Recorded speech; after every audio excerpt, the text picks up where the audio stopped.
I got served. My dad answered the door, and then like a few minutes later, the next thing I know, my dad comes in and he's like crying. You know, it's really traumatic to see your dad cry like that. Imagine having 1.2K viewers and getting yourself into a situation where you will be dead broke after. Well, joke's on you, mother. I'm already broke. Dumb. How much, dude, you got to be spending a load of money if you're hitting 42 volcano bags. You know, you got money in the bank for that. Yes, I clogged the toilet again.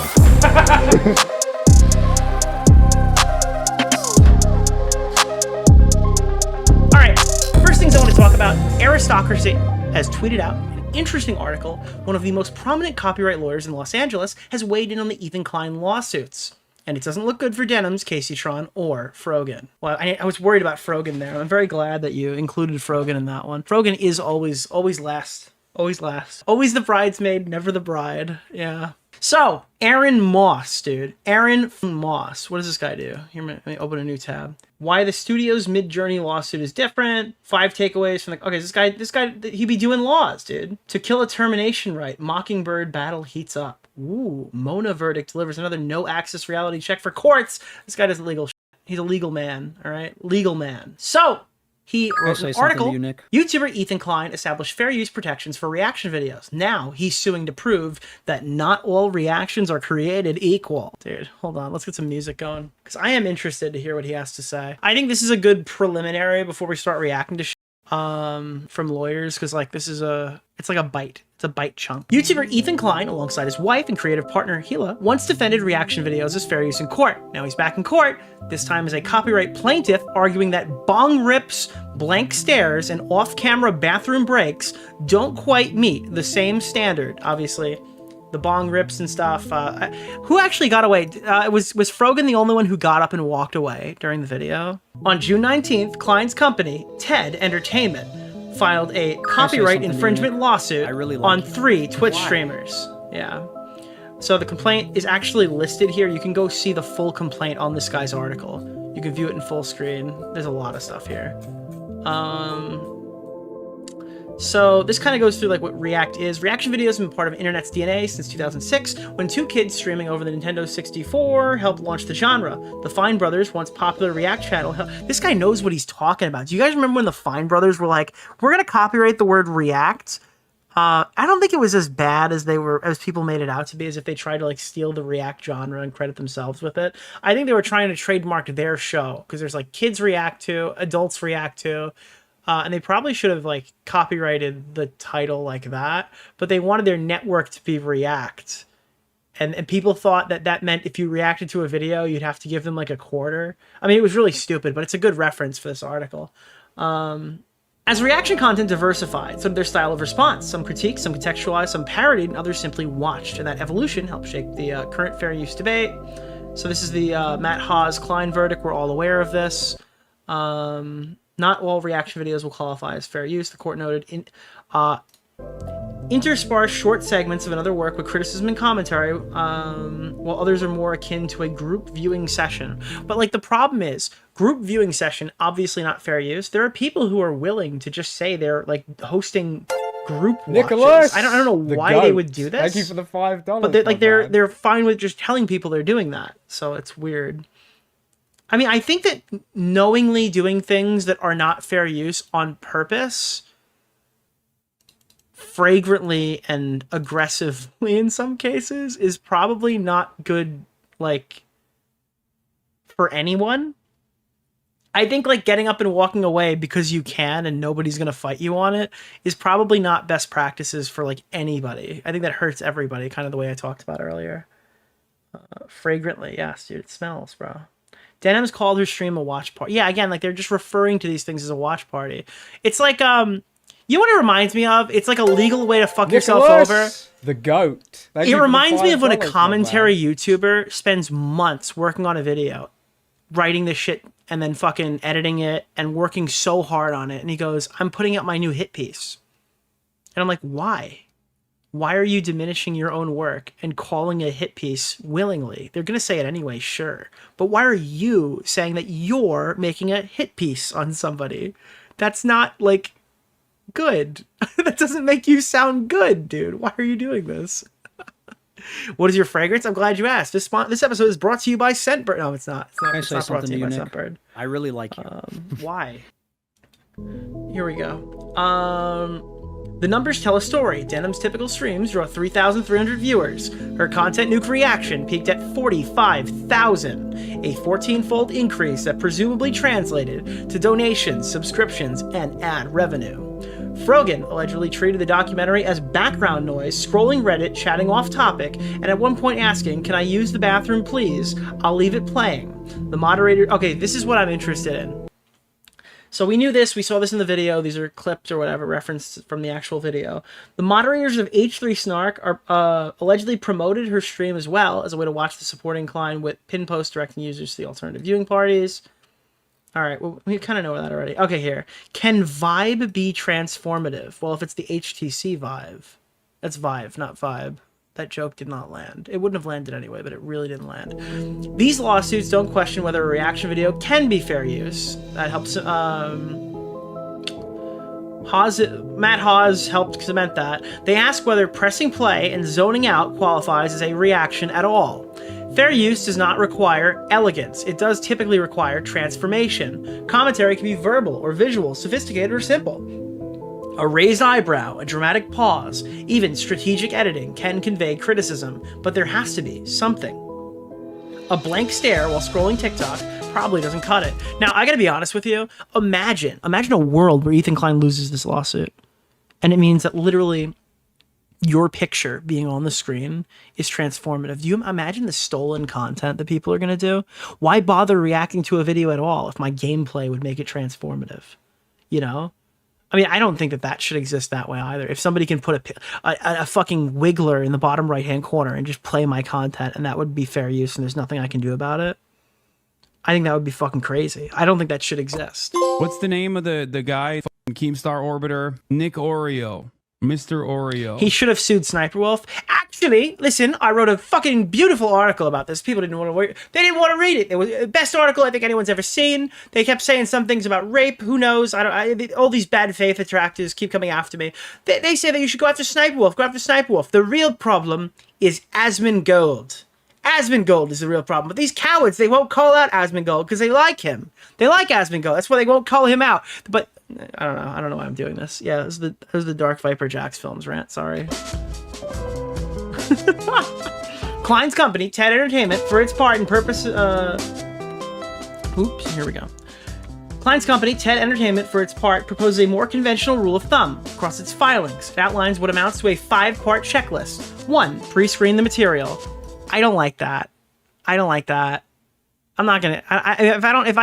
If I can avoid pre-watching all the material where you actually want to see my reaction for it, I think that should be complemented with knowledge around the subject. If you're knowledgeable on X subject and you know that you have something to provide, I don't think you should have to pre-watch the entire fucking video. I think the reaction aspect of it and seeing it for the first time is actually useful. Nicholas, the goat. Thank you for the $5, my man. The rest of these I probably won't care. I don't like pre-screen, no, not at all. Use commentary directly related to the style or substance of the original work. Use short clips, pause frequently to comment, and ensure the commentary outweighs the copied footage. Again, I think for the most part, this is all okay. Short clips meaning pausing, that would not stop you from streaming a reaction like this. Ensuring the commentary outweighs the copied footage. I don't think that you have to 2x every video, but I think it needs to be significant. I think I 2x a lot of videos. I 2x most videos probably. But I don't think that should be necessary. I think a good rule of thumb is 1.5 is probably like you've contributed something to this discourse. Anything less than 1.5 of the length, where at least like half of the, I don't know, maybe 2x is probably somewhere to be. It's got to be somewhere between like 1.5, I don't know, 1.75, I don't know. Is it 2x? Outweighs, it has to be over 2x, right? The message is clear. It isn't about punishing bad commentary. It's about punishing absence of any. I agree there. I think that's not a problem. You could say a lot and be concise at the same time. You have to 8 times the video. I mean, it literally took me 10 hours to watch the Hassan Piker debate. I literally like 2x the Hassan Ethan debate without even trying. It's not difficult to do. If you come from Twitch, it's probably the worst thing that's ever happened to you in your entire life. But for a YouTube reaction streamer, who I wouldn't even say is very good, I don't think I'm like a very good like streamer. I think I have a decent personality and people like me for it or whatever on the streams. And I have like presence or whatever, but I'm not like good at the streaming part. I'm fucking constantly misclicking shit, mispronouncing shit, leaving shit on the screen, leaving myself muted. I think at the bare minimum, if you put like a little bit of effort into these streams, you could probably 2x a video pretty easily. It's the culture. It's Twitch doesn't want people to unpause the video. And those are the people who are going to really have a bad problem here. But like those are the people who've been told for years that they need to. So I don't know. Dude, if a chatter is like, unpause the video, just ban him from the fucking chat. Kick him out for 24 hours. You can come back in a non-react segment if you can't control yourself. Of course, fair use doesn't come with a checklist, and some streamers may argue their casual, meandering style is a form of real-time cultural critique, one that prioritizes authenticity over structure and vibes over scripts. Whether the court is willing to buy into that looser form of transformation remains to be seen. It'll be an uphill climb. But again, you could argue that pre-screen the material doesn't mean pre-screen the video. You could make the argument, unless they they actually go into detail on what they mean in the lawsuit. Pre-screening the material could be knowledge about the subject. It doesn't have to be like, I have watched the entire video, so I know what I'm going to say and how to respond to it. It could just be like, if you're knowledgeable, like it's the fucking JFK video. It's the JFK video. I don't think that XQC needed to watch the whole JFK video for it to be acceptable, but XQC doesn't know anything about JFK. No one knows why XQC would watch the video on JFK, except for the fact that it was trending on YouTube at the time, and then people probably requested it. I mean, XQC has no purpose ever spending any amount of time talking about JFK's assassination. It just simply doesn't matter. There were a lot of the streamers, including Hassan, who watched the whole video, the man stuck in a hole. Bro, you cover politics every day. Why are you watching Man in a Cave from Internet Historian? Right? You have no knowledge on cave diving. You have no knowledge on like devices that they could have used to remove the guy from the hole, right? You know nothing about this. You don't need to be learning about cave diving live on stream. But I run a drama channel. I don't think I need to watch the content nuke to give my opinion on it publicly, because I've been covering Ethan Klein and Hassan Piker for probably the last 7 years. That's probably a fair assessment of what's been good, I guess. Where does the line get drawn again? In Matt Haas, the court took note that it wasn't deciding all reaction videos are fair use. Some reaction videos, like Klein's video, it observed interspersed short segments of another work with criticism and commentary, while others are more akin to a group viewing session. The plaintiff says the streams are at issue here fall firmly in the latter camp, monetizing co-viewing dressed up as commentary. What's the name of the guy, Keemstar Orbiter? Nick Oreo.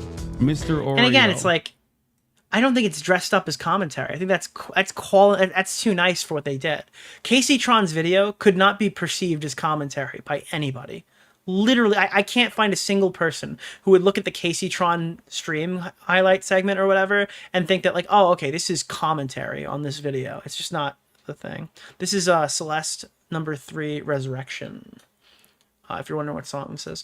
The complaints also allege a coordinated effort by H3 Snark moderators to redirect viewers away from Klein's original and towards the infringing broadcast, to turn the subreddit, the plaintiff's telling, into an underground rebroadcast network. Meanwhile, the stakes go beyond the 3 defendants as reaction videos continue to dominate Twitch and YouTube. Klein's lawsuit asks the courts to clarify where transformation ends and free riding begins. And I explained this earlier in the stream. This sucks. If you're a drama YouTuber, even if you are sure your content is fair use, you don't know what happens when it hits the courts. You have no idea. Despite even what this guy says, this guy's apparently a great fucking lawyer, is what I've been told. He's not gonna know how it's gonna be judged, right? He doesn't know how it's gonna end. He only you can guess, you can think you know, but none of us here are lawyers or whatever, and we definitely don't. He probably has more information than we do, right? But we don't know what's going to be decided. We don't know the ruling that we would get. But I do think... Nicholas, the GOAT. Thank you for the $5. I do think eventually the Wild West has to be, like, modernized. Not because we want it to be modernized, but because, like, the Wild West cannot indefinitely exist on the honor system for years. Like, if this is happening, it's fucking happening, but it was always going to happen. There was always going to eventually be more copyright cases that came through, and this stuff was always going to be eventually clarified. It just sucks that, like, it's happening right now and we're reacting to it and we're like, oh fuck, what's gonna happen? And we're doing a bit of fear mongering and a bit of legitimate concern, but like, it was never gonna stay the Wild West because Willie Mac Show says everyone can react to every video, and fucking Casey Tron farts on stream. It was never gonna happen. People abusing it expedited the process. Well, that was my argument earlier and probably a previous VOD. I think that Twitch, by not educating their content creators on copyright until like 2021 was when I got the email that was insane, where they're basically begging people to learn about it after YouTube created Content ID in 2007. I think that like Twitch not banning people and choosing to not ban people they like and allowing them to get more and more radical and do more and more negative stuff on the platform. Like, dude, I hate having to time out my friends from chat.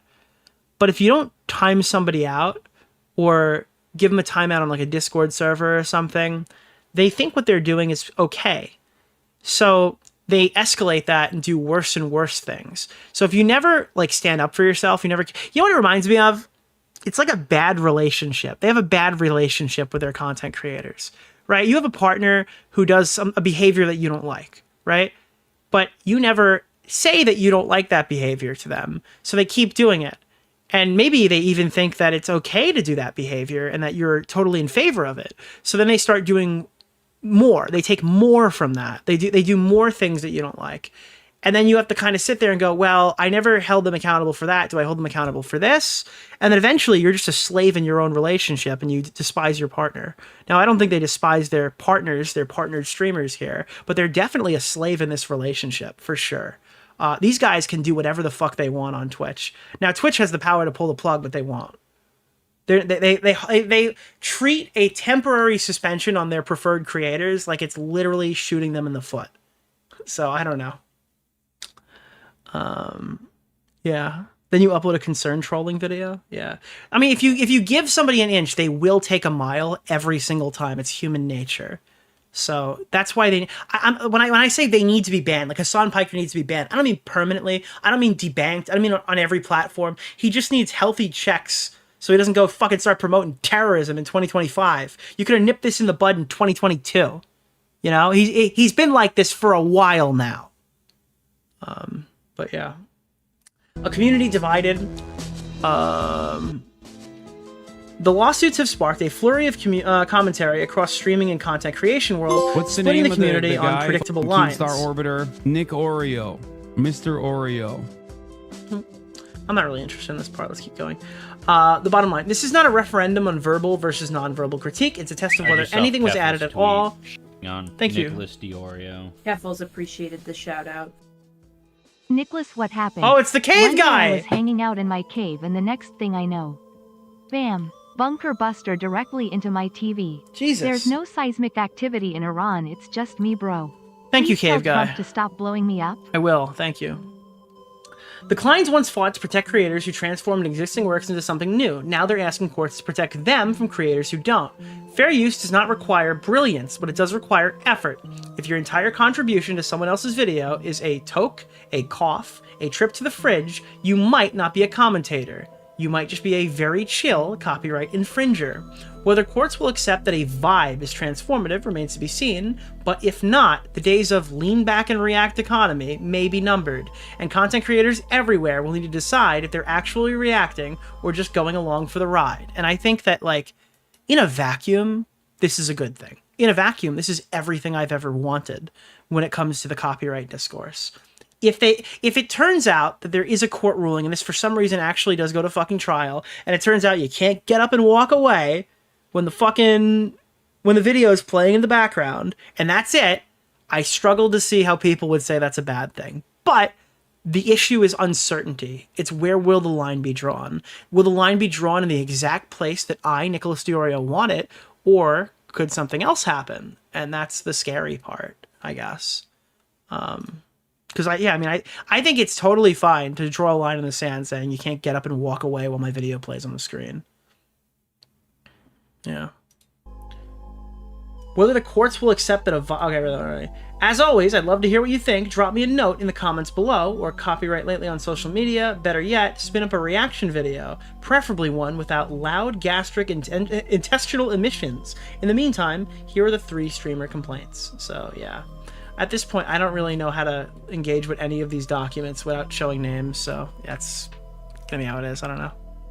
Unfortunately, they're being sued in a court of law. Anyways, guys, now we're gonna check out. Oh, this is another one. Ethan is now offering amnesty for any past or current H3 Snark moderators. Drop a clip of a lawyer talking about discovery. Or an email or... Oh, it's Lus, dude! It's fucking Lus! Holy shit, if you come forward with useful information. These free content creators, as smaller content creators, may have negotiated, interacted with the H3 Snark mod. Right? Based on how much the H3 Snark subreddit loves them, they may have interacted with them in a way that they were interacting with a person's real name.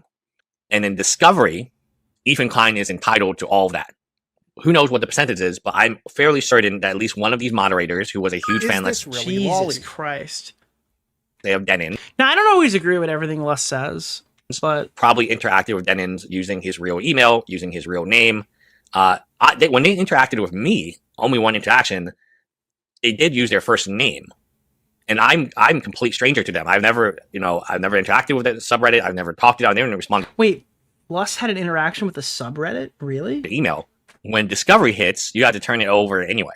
So if there ever is a text message with a phone number or an email, or God forbid they were using. Yeah. Uh-oh. Yeah, 100%. Ethan's going all in, huh? Well, I think that there's a bunch of different motivations here. I think one of them is to get after the people who fucking targeted his family, even indirectly by just promoting the fucking Bad Empanada video uncritically on stream. I think that's a huge fucking factor. It doesn't necessarily apply to Frogan specifically, but I think that, and the stuff that Casey has said, I think that also pissed him off. But I also think he sees this as an opportunity to get more information on the Snark people as well, because it ties everything in a nice bow. I don't think that Ethan is going to sue these 3 people and be done with it. I think that there's probably more. I think there's probably more coming. I think that this is trying to jump between, get more information any way possible. It has different purposes. At least that's just my assumption as somebody who doesn't understand the law. So without further ado, let's just jump right into it. We're just going to start with looking at his video. And this is, I'm suing these 3 creators, right? And spoiler alert, I am not one of those 3 creators. So this is Legal Mindset on YouTube, 270,000 subs. He covers law stuff. I picked Legal Mindset for 2 reasons. 1, because he's not a streamer and his reaction isn't an hour and 38 minutes long. And 2, I was told this is the most concise breakdown that people have seen. So I will be checking out Legal Mindset's video here. So let's get into it here. My favorite hobby is spending hundreds of thousands of dollars on lawyers. All right, I don't need the intro here. Or 100K if you wanted to. And by the way, there are lawyers that will take this on a part contingency. So I'm not sure which lawyers he's working with, but it's possible that he could get this done for under 100K. So I don't know about hundreds of thousands of dollars, but okay. Home to share my favorite pastime with you. I don't know if is it 3 separate lawsuits or is it 1 lawsuit with 3 defendants? I don't think that's how that works.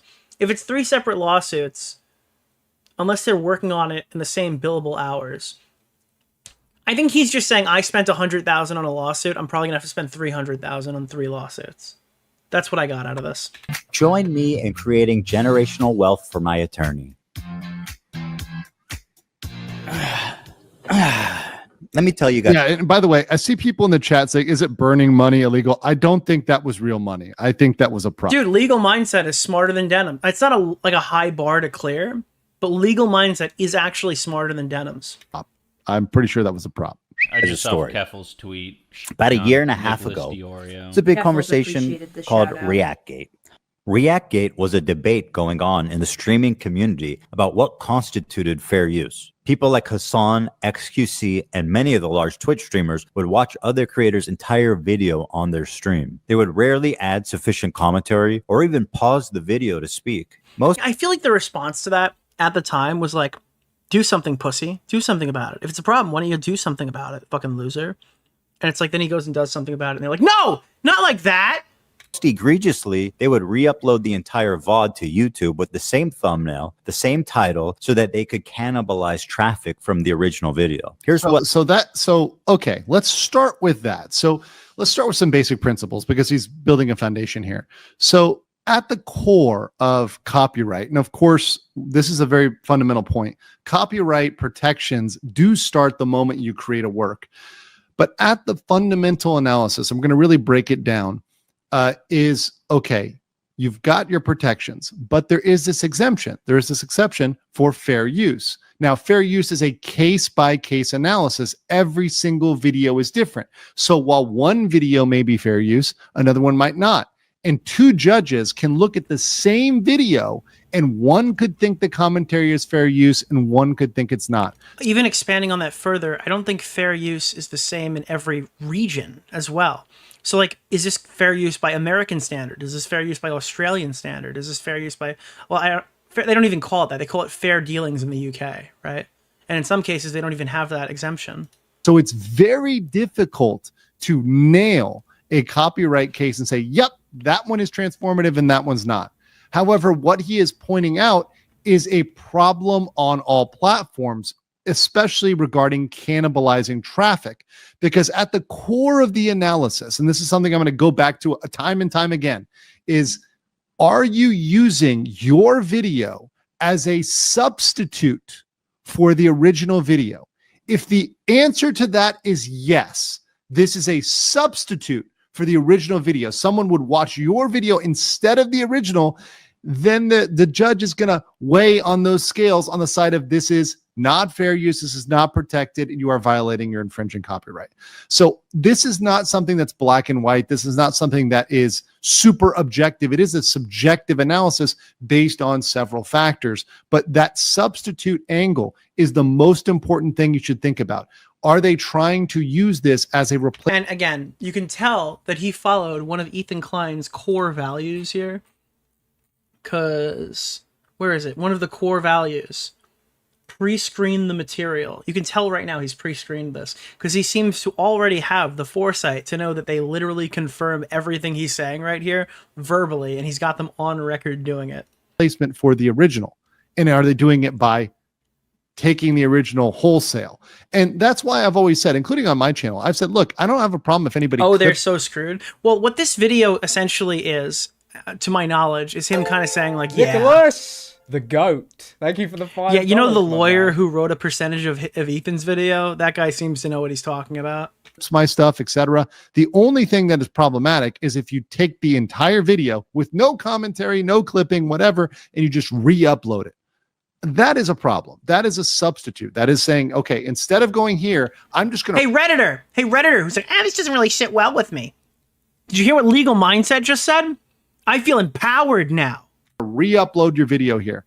That's clearly infringement, right? So what these people are going to argue is, okay, well, does sitting in a chair in the corner fundamentally change that? And how much do you need to talk? How much do you need to interact? How much do you need to do in order for that to be transformative? Do you need to talk 10% of the time, 5% of the time, 25% of the time? What ratio of input is necessary for something to be transformative? And that's a very important question. And I do feel that there are judges that... And ultimately, I think that like the way this would turn out, first of all, prediction right now, this doesn't go to court. They don't have enough money to get to court. I don't think anyone's going to get them there. I think this gets solved out of court, at least for most of them. But I think if one goes to court, they probably all will go to court. But that's okay. That's my first prediction. My second prediction is, I think the worst case scenario here is that it's going to slightly inconvenience streamers like me, and we're going to have to like mildly adapt to whatever the new court ruling is. Right? The biggest problem could be previous content. If the previous content is now deemed to be not fair use to what we previously understood with original standards. But simultaneously, I think that like anything that happens here is probably going to be minimal. You can come back here and call me a jackass if fair use is destroyed forever, but that's my preliminary My guess. I could think that could think either way, but we're going to get into it because these specific examples are important. But more broadly, a lot of people do this. A lot of people just watch videos, sit in the corner in the little cube, and really don't add much, and really don't have much to add. And I'm not even going to point out whether it's educational or not. I'm just talking in general for commentary. Just sitting in the corner and not doing much.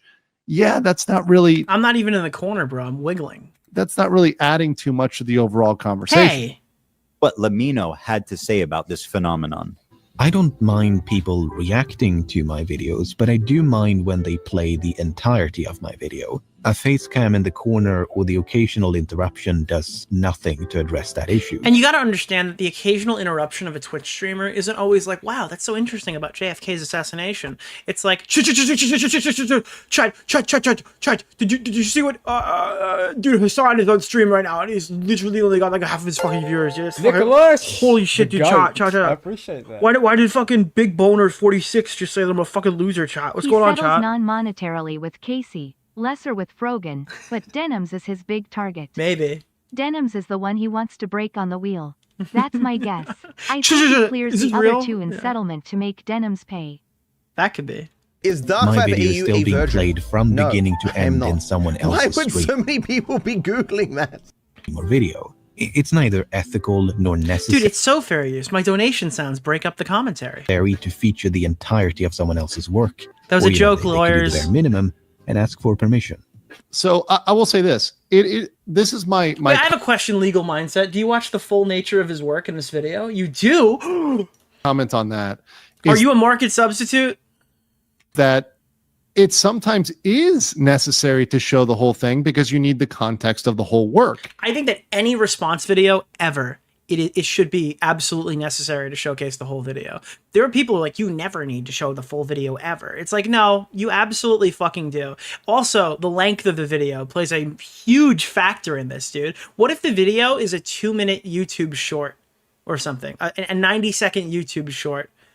I'm watching a TikTok. I can't show the full nature of the work to explain my argument. The video is not long at all. But I think for any reaction response where you're like covering something that of somebody addressing you directly, it is like important that you can address every single one of their arguments, or that's a huge inconvenience to the person because it's like, well, why didn't you answer this part?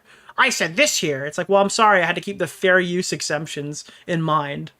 So if you're going to give an opinion, If you don't, it's clip chimping. Yeah, it's, dude. Oh, dude, you have to cover my entire video. No, I can't do that. It's not fair use. Oh, I'll cut it up a little bit then. No, I'm sorry. You're clip chimping me. It just creates an endless loop of like excuses. and you're going to give it a reaction, you're going to comment on something, you want to comment on the entirety. Just commenting on a clip can often be out of context. Oftentimes, if you just... I mean, for me, I didn't know this lawsuit was coming like all year long. So when I've been watching videos like Willie Mac Show or Rob's Media, these are creators that I feature constantly on the channel, and I watch a lot of their shit, right? I watch half their video. I watch for about the full runtime of the total video, but I skip like half the sections, and then I send people to go watch that video. That's because I'm not covering Willie Mac Show. I'm not covering Rob's Media. I'm just interested to hear what they've said about a creator that I've also covered. So there is probably no reason, unless I'm like really interested in a piece of content, for me to sit there and watch a full Rob's Media video on stream. Now, if Rob's Media made a video saying fucking Nicholas DeOrio is a fucking loser, dude, and I needed to react to that on stream, yeah, I gotta watch the whole thing, right?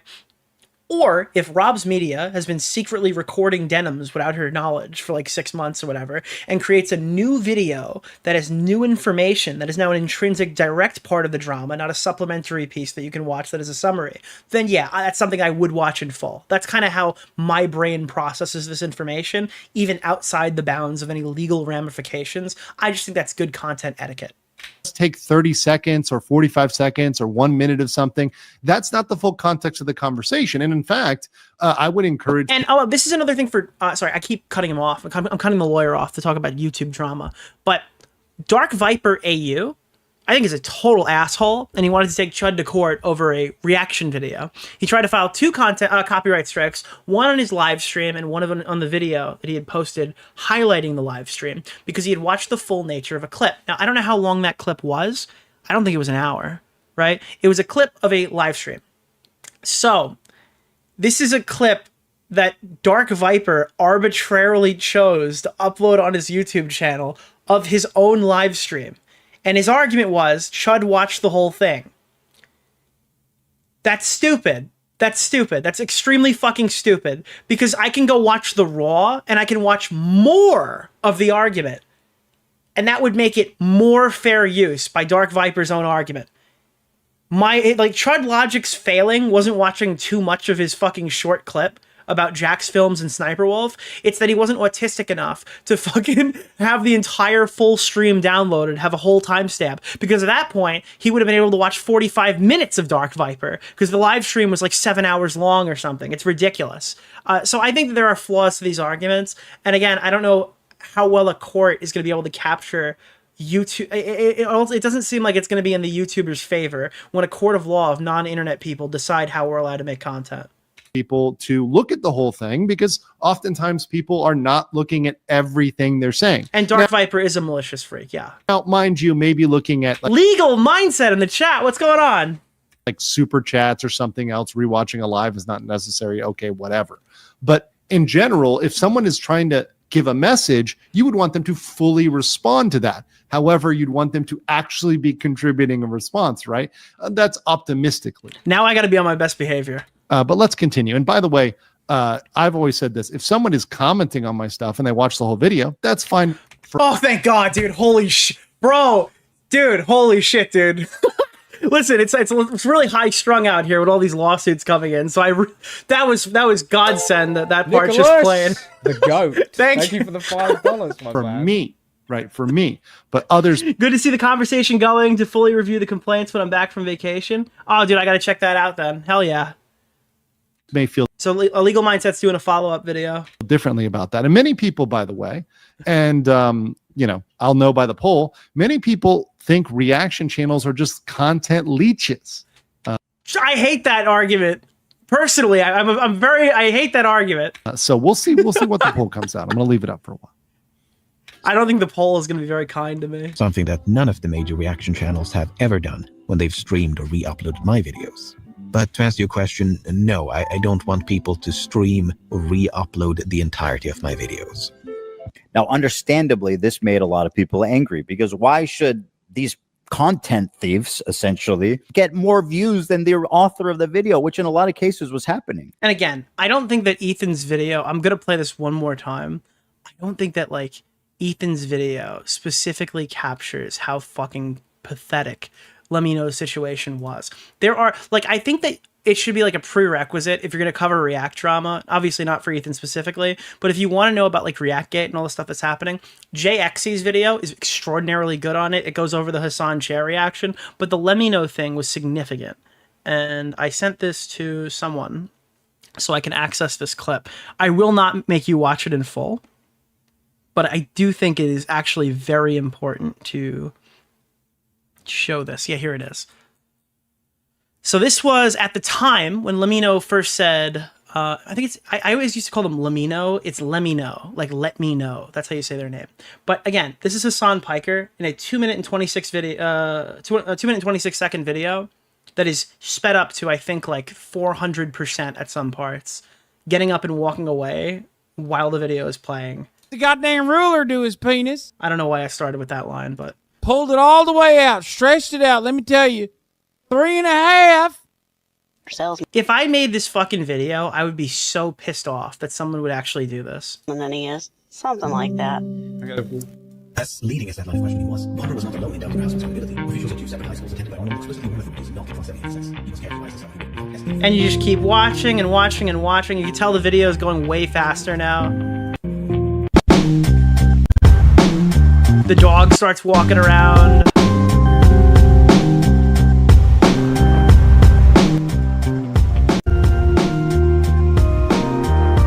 I felt like I needed to zoom in on the corner, otherwise I'm just rebroadcasting Lemino's video again. It's so easy to hate people like this. I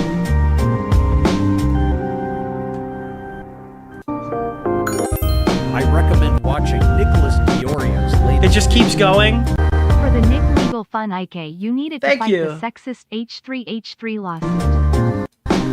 There he goes. Oh, God, I stopped to give the dog a pet. I actually didn't see that. I've seen this video a million times. I edited it myself. I didn't realize he stops to pet the dog before coming back to the camera.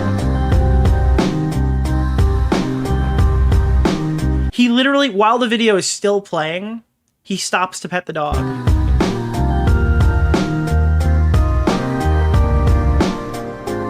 And then he comes back and says this, look. Oh, any minute now. Nicholas! Oh, gotta raise the desk. Gotta get our legs moving. $5, my man.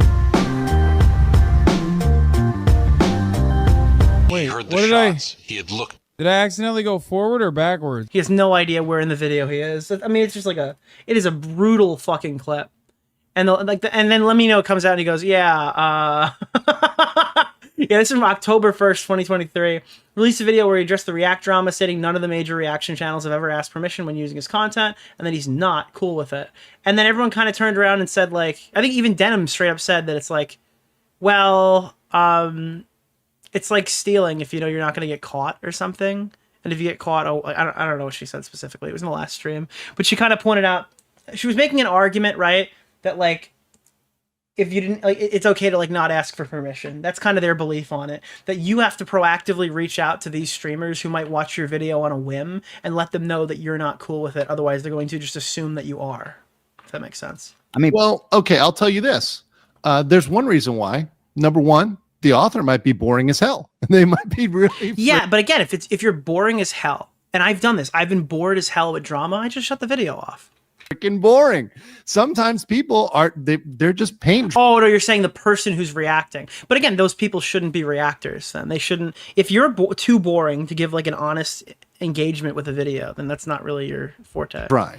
So the person commenting on it can bring the animation, can bring the personality, can bring the comments that really bring it to life. And you see that with certain channels. I think Asmongold is a great example of he can watch something that would be objectively boring otherwise. Oh, I'm sorry. I'm totally misunderstood what you're saying. Or maybe not that interesting. I jumped in halfway. My bad. But then by commenting on it, it brings out a different facade because you're bringing out a comment. But even Asmongold, I don't think is historically I don't know. I don't know what Asmongold in 2020 fucking 5 is doing, but Asmongold in 2020, I didn't think he really brought a lot out of it.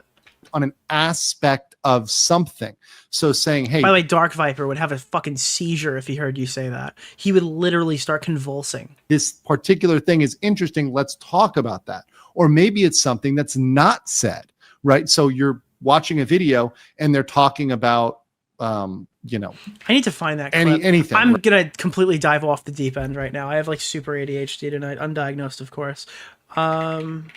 So Chud reacted to a 9-minute video of Dark Viper clipped from his live stream, and he struck that because it was the full nature of the work. Because Dark Viper arbitrarily picked that as the cutoff. Again, if he watched 20 minutes of the live stream, it wouldn't have gone under Dark Viper's definition. But what I was looking for is this video. Do creators actually care about, want to combat React content? So if I pop over here right now, and I think if I look up the word Asmongold, if my memory serves me correctly, we're going to get something relevant, topically relevant. Or not. Why is the whole chat talking about it? Did I not pop out transcript? Oh, wow. Jesus, did I lie? I think I lied, chat. No. Dude, why does it translated him to Asmongold? Can you guys see that? It's Asmongold. That's why it didn't come up. That's so funny. About in regards to reaction content, Asmongold does. Everything that he said that reactors should do to make good reaction content, Asmongold does not do. What I'm saying is, when all of these videos come out, people rant in the comments like, hell yeah, man, Dark Viper's going to be happy about this. People finally waking up to what Dark Viper said. This is a video of him talking about people who agree with him, and he's like, fuck this, dude. They don't have the balls to talk about Asmongold. So long ago. But that's not what the purpose of these videos are, right? These videos will not budge the needle. And they act more to defend reactors than they do anything else. They pick two sacrificial lambs and say, yo, those... Oh, look, the Sniper Wolf thing again. And people try to tell me to this day that it wasn't about people making fun of him and he really had a point. He's really defending his IP. It's a total fucking joke. This guy's ego was clipped. All right? Because people were making fun of him because Jack's Film started the dialogue he couldn't do with his stupid reactors like rapist document. are the bad ones, but these are the good ones. And then reaction content continues exactly as it was. Like, he's got a fucking stick up his ass for Asmongold, who, by the way, he might even be correct about, but he freaks out if you don't mention Asmongold, so I gotta make sure I mention him right here. And he has a stick up his ass about people who fucking talk about Sniper Wolf, even though Sniper Wolf is a better argument for his position than he's even, like, mentally capable of understanding. Before. It's scapegoating more than it is actually working to combat reaction content on the platform. It doesn't matter the formulation that reaction content... If you don't go after the creators that I specifically don't like, then you're part of the problem. Is not the way to handle your niche issues getting resolved in a public forum. I don't know, when people post videos where I agree with like the majority of their talking points and it signal boosts something that I'm passionate about, I'm usually happy about that. I don't make a video talking about like, oh, these guys really don't want to do... These guys really aren't serious about hating React content. They're kind of just in this for money right now because they're too much of a pussy to like attack Asmongold. But I can only imagine like Dark Viper watching a fucking lawyer say that Asmongold stuff like adds stuff to the content and him just freaking out on stream. I legitimately need to see him watch this. Aspect of something. So saying, hey, this particular thing is interesting, let's talk about that. Or maybe it's something that's not said, right? So you're watching a video and they're talking about, you know, anything, right? You know, the crime of murder, right? And they're talking about how bad it is, right? But maybe they leave out false convictions and you want to talk about false convictions. There could be something that's brought up that's relevant that's not in the video. So let's continue.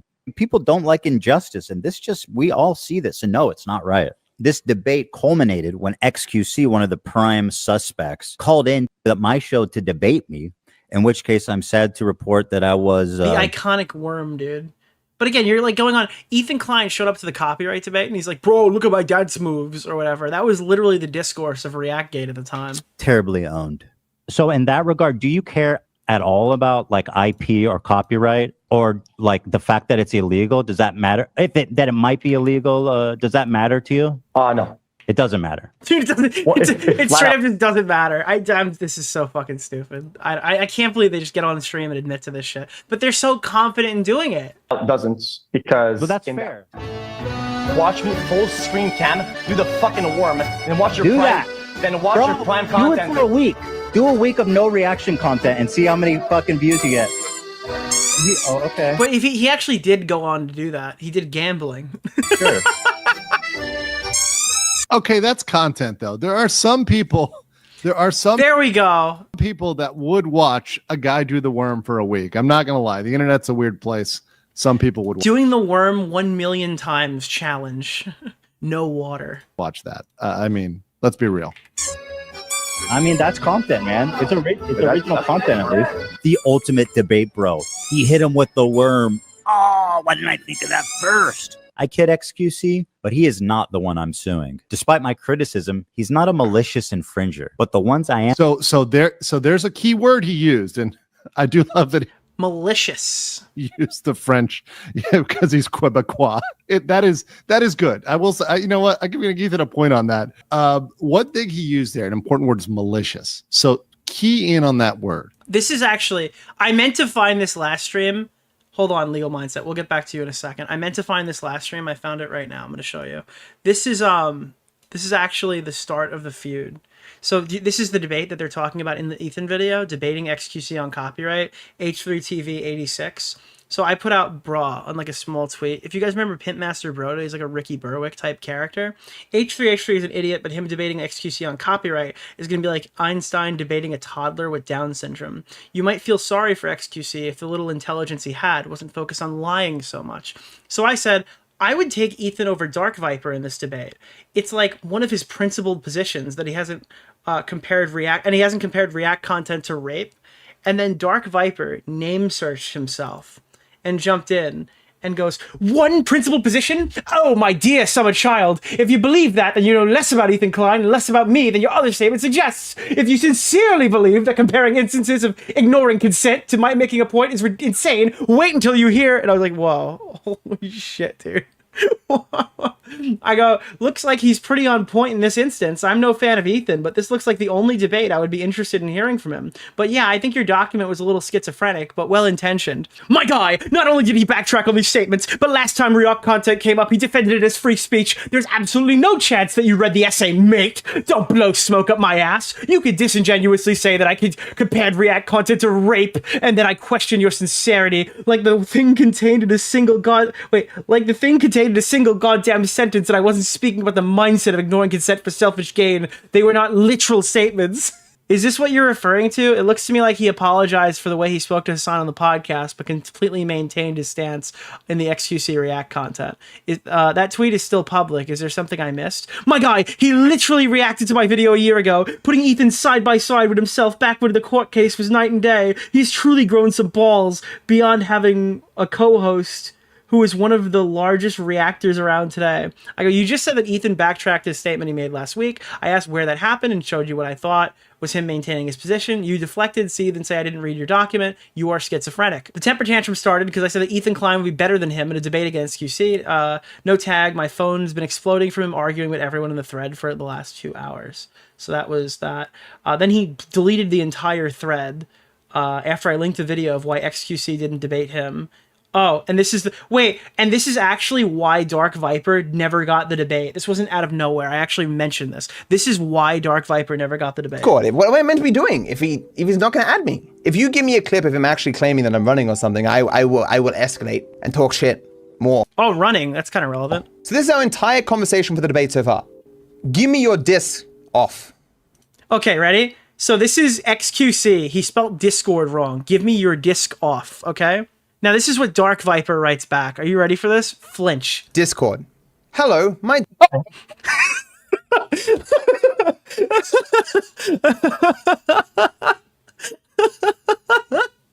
It's like, I wonder why Ethan got the debate.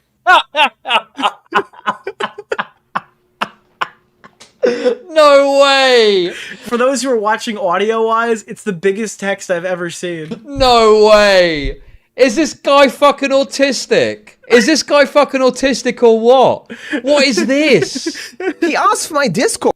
Dude, let me read this. Let me read this to you. Hello, my Discord is DarkViperAU. I have been sick for the last 2 days, and I am very behind on my work, but we could just probably squeeze in a chat at some point. My mod has informed me that some of the content on your stream today, what XQC did to the video, is watch the intro till 0:40, jump to 11 something, watch till 11:22, then jump to 10:21, then watch till 18 minutes, start of this the argument 11, and then clicked off to watch Ludwig. What exactly are you hoping for here with me? Do you desire that I merely repeat what is already in my videos that you refuse to watch? My guy, dude, this is insane. This is actually fucking crazy. Don't read this as a copyrighted DM. Yeah, this is why I hate Dark Viper. Everyone keeps asking me, like, what's wrong with Dark Viper? What's wrong with Dark Viper? It's like, you don't know enough about Dark Viper if you can't figure out what's wrong with Dark Viper.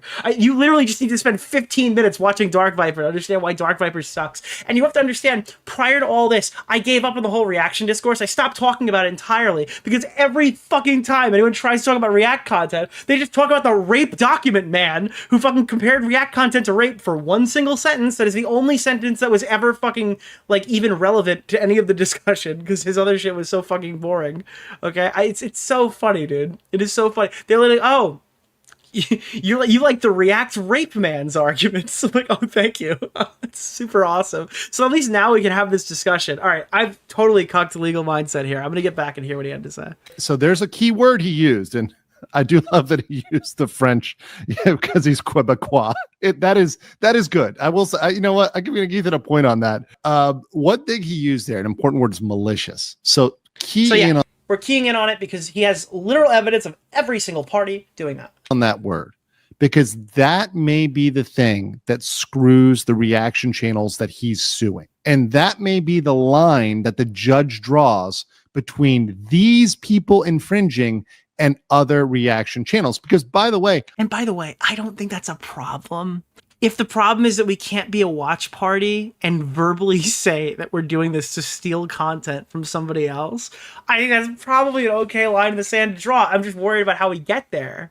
I don't think he would win against other reaction channels. I think there's other channels that react to content or watch this whole video that he would lose against. But I think that word malicious may ultimately be the key.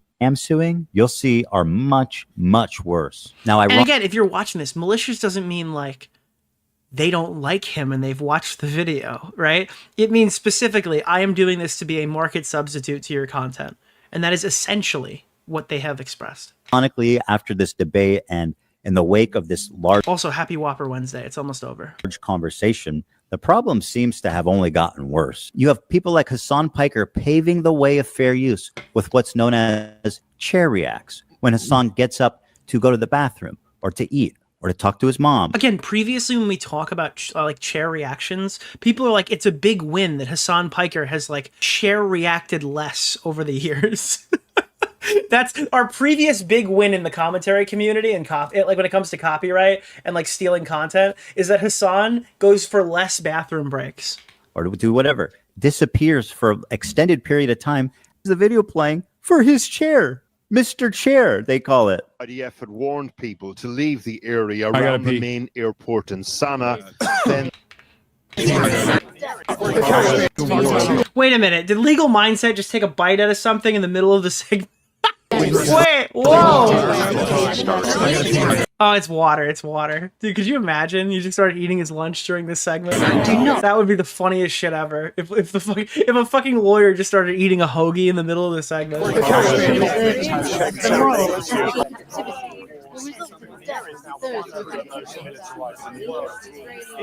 No water, no food ever. Well, I feel weird if I eat on stream. That's another thing. If I eat on stream, I intentionally mute myself and nobody ever points it out. Because I feel like eating on the camera is weird. I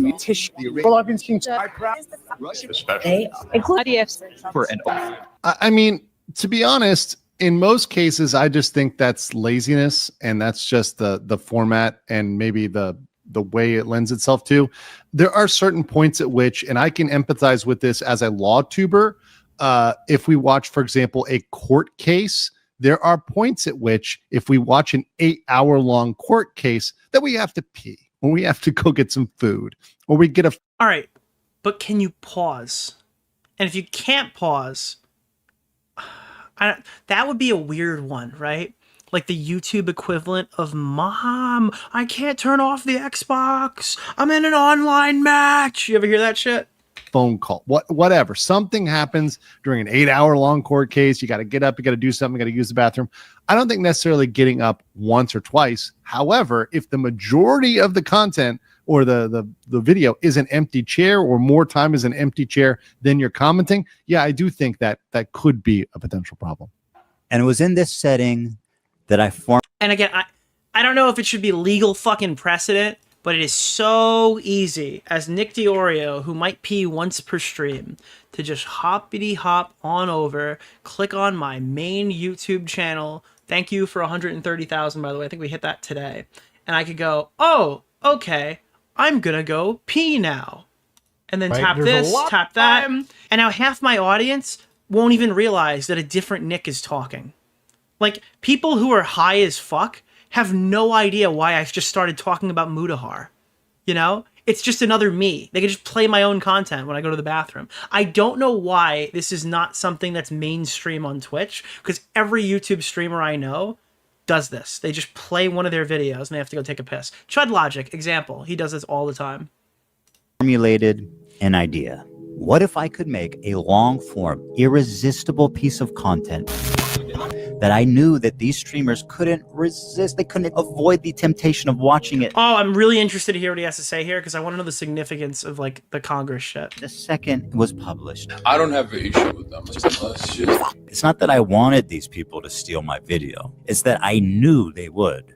See that, and that's the defining line, I think, that keeps it. You know, people mention trap, right? Trap versus knowing someone's going to steal. So that's the dividing line. And if you know the channels, it is pretty predictable that they would react to it in that way, because that's what they do. That's what they do with everything. It's because we've been telling them for years. They just need to do the bare minimum, and they refuse to do the bare minimum. They get angry at you when you say that they need to do the bare minimum. They ban the chatter, they complain, they cry, they moan. They've been kicking and screaming to continue doing what they're doing. They've probably put more work into doing nothing than they would for just interacting with the content that they watch on a daily basis. And their defense is always, I stream for 8 hours. Well, maybe don't do that then, if you can't be entertaining. I don't know, dude. Around 6 hours, I peter out. I don't think I'm really going to have much good content for the next 2 after that. Maybe play a video game on your alt or something. Maybe it's a good Chud Logic night to go play fucking, I don't know, what does he play these days? Skyrim or something? Maybe go play Skyrim on your alt. Like, nobody holds a gun to your head and forces you to be boring for 2 consecutive hours and watch somebody else's content. It's not my fault, the YouTuber whose video you're reacting to, because you're not entertaining enough to last 8 hours on stream. Right? So if someone does that with everything, it's predictable they would continue to do that with future content. I knew they would watch the entire video, add little to no commentary, react to it instantly, giving them no time to form an opinion. The trap was set, and it worked even better than I imagined it would. We captured pretty much every large streamer reacting to it in its entirety immediately after it was public. Excuse me, Ethan. Excuse me, Ethan. Ooh. I did not react to this. I did not react to that. I did not react to that at all. Do you know why? There was no legal issue in that. So a lot of people wanted me to talk about that and wanted me to get into that. But at that point, it hadn't risen to, is there a legal question here? What's going on? I respect the hell out of that. There are a lot of like lawyer YouTubers who start chiming in on like less than legal issues. And it's like, that's kind of the niche. I respect staying in the stuff that you're like, you excel at, I guess, not diving headfirst into, because it's like me, I try to avoid the politics aspect. I do the drama shit. I don't try to do the politics stuff. Sometimes I have to, but I've never fired up a stream and like, hey guys, today we're going to talk about Israel-Palestine because it's like so significant to the issue. Is this defamation? Because he hadn't said, and hey, I didn't say stay in your lane because that sounds more aggressive than I meant it. I was trying to say it in an endearing way, but it's like, you're doing good legal mindset. You stay in your lane. That sounds really aggressive in Italian, so I didn't want to say it like that.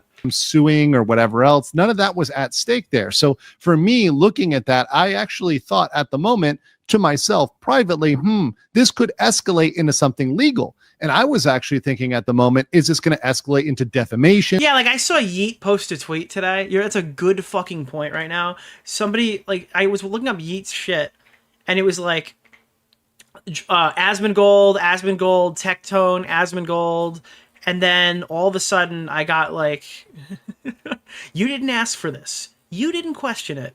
And then all of a sudden he just dropped like the Palestine. I just like a tweet updating the Iraq war or Iran Keffels war. appreciated the I'm mixing shout-out. up which one it is. Hold on. Oh, it's not even here anymore. The fuck, Yeet? Where was it? He tweets too much. Yeah, I was scrolling and it was like, here's the US-Iran conflict memes. Like, here's like a message from Zach Bussy or something. And then the next one was like, yeah, what is this? What the fuck is this, dude? Hold on. Ready? Okay. So we've got Asmongold, right? Who the fuck is Zahoran Madamdi? Zahoran Madamdi has a 95% chance of winning the New York City mayoral. I live here. I don't know who this is. Who the fuck is Zoran? Don't mess with the Zoran? Is that what's happening? He's gonna be my mayor? But do you understand? Like, dude, Zahoran. Who is Zahoran? Is he good? Wait, he beat Andrew Cuomo? Wait, a Republican beat Andrew Cuomo in New York City? How bad did Andrew Cuomo do? What is happening right now? What the fuck? Did they vote wrong? Like, what happened? Don't mess with the Zoran? Yeah, that's what I was thinking.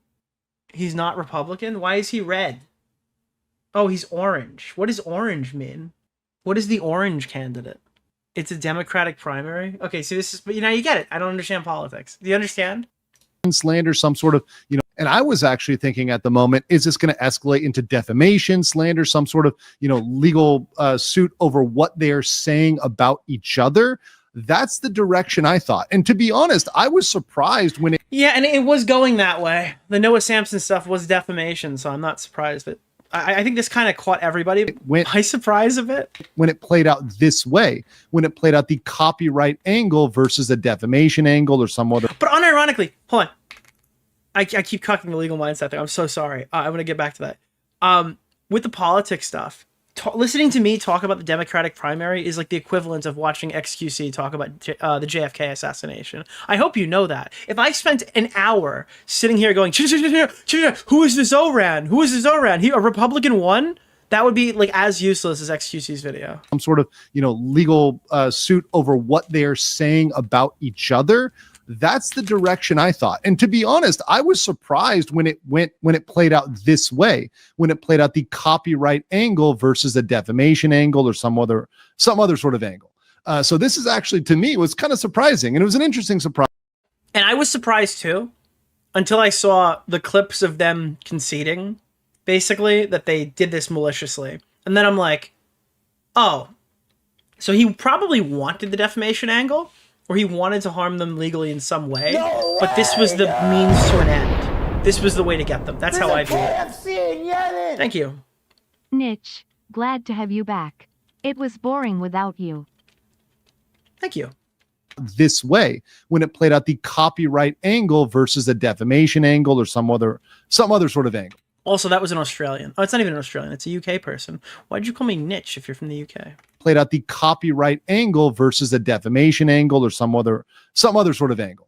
So this is actually, to me, was kind of surprising. And it was an interesting surprise, but actually a pleasant one because it gives me an opportunity to talk about the law in an objective way without going. Yeah, dude, law YouTubers were probably popping champagne that like the biggest YouTube drama like ever has moved on to a copyright lawsuit. Isn't this crazy? We went from terrorism to pro-terrorism to reviving Content Cop. I recommend watching to destroying a charity. Latest video. To defining copyright.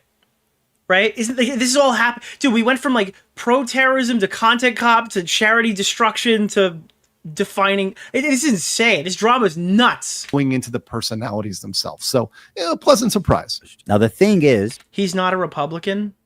Christian. All right, I got to be honest with you, buddy. I gotta be honest with you. You're like 2 minutes behind in the VOD. And again, listen, dude. Christian, you're gonna see this soon. All right. Christian Ike, listen, buddy. Remember, next time you gotta check and see if it says live on the thing. there were a few people that went above and beyond to commit copyright infringement. For example, Denim sits here silently with nearly 50,000 live viewers. That's 30 times her regular viewership. She's working directly with the Snark subreddit moderators to cite. But here's the thing, working directly with the Snark subreddit moderators, I don't see that as working directly with. I see that as benefiting indirectly from. And views and their intention. So this is really bad. Okay, maybe I'm wrong. This might be horrible. Hold on. This is why we're watching a lawyer. This is the really bad one. There's having a documented list where you can say, we're going to watch it without supporting H3. It's intentionally, and that's where the word maliciously comes in, maliciously trying to siphon views and be used as a substitute. That's not good. That's not good. It's not a good look. If you enjoyed not giving any views to that terrible video, follow, subscribe, throw a prime. See, so that... Yeah, that's the one. But I don't think that's necessarily the Snark thing. You have to tie them to that. Unless they know that they're going to find something when they like start firing off these subpoenas, right? Where they can build that connection. I don't think this is definitive evidence that Sean DeBlack and Denims worked with Snark. It's not good. And again, Mike from PA is on this list. Why is Mike not getting subpoenaed? That's not good.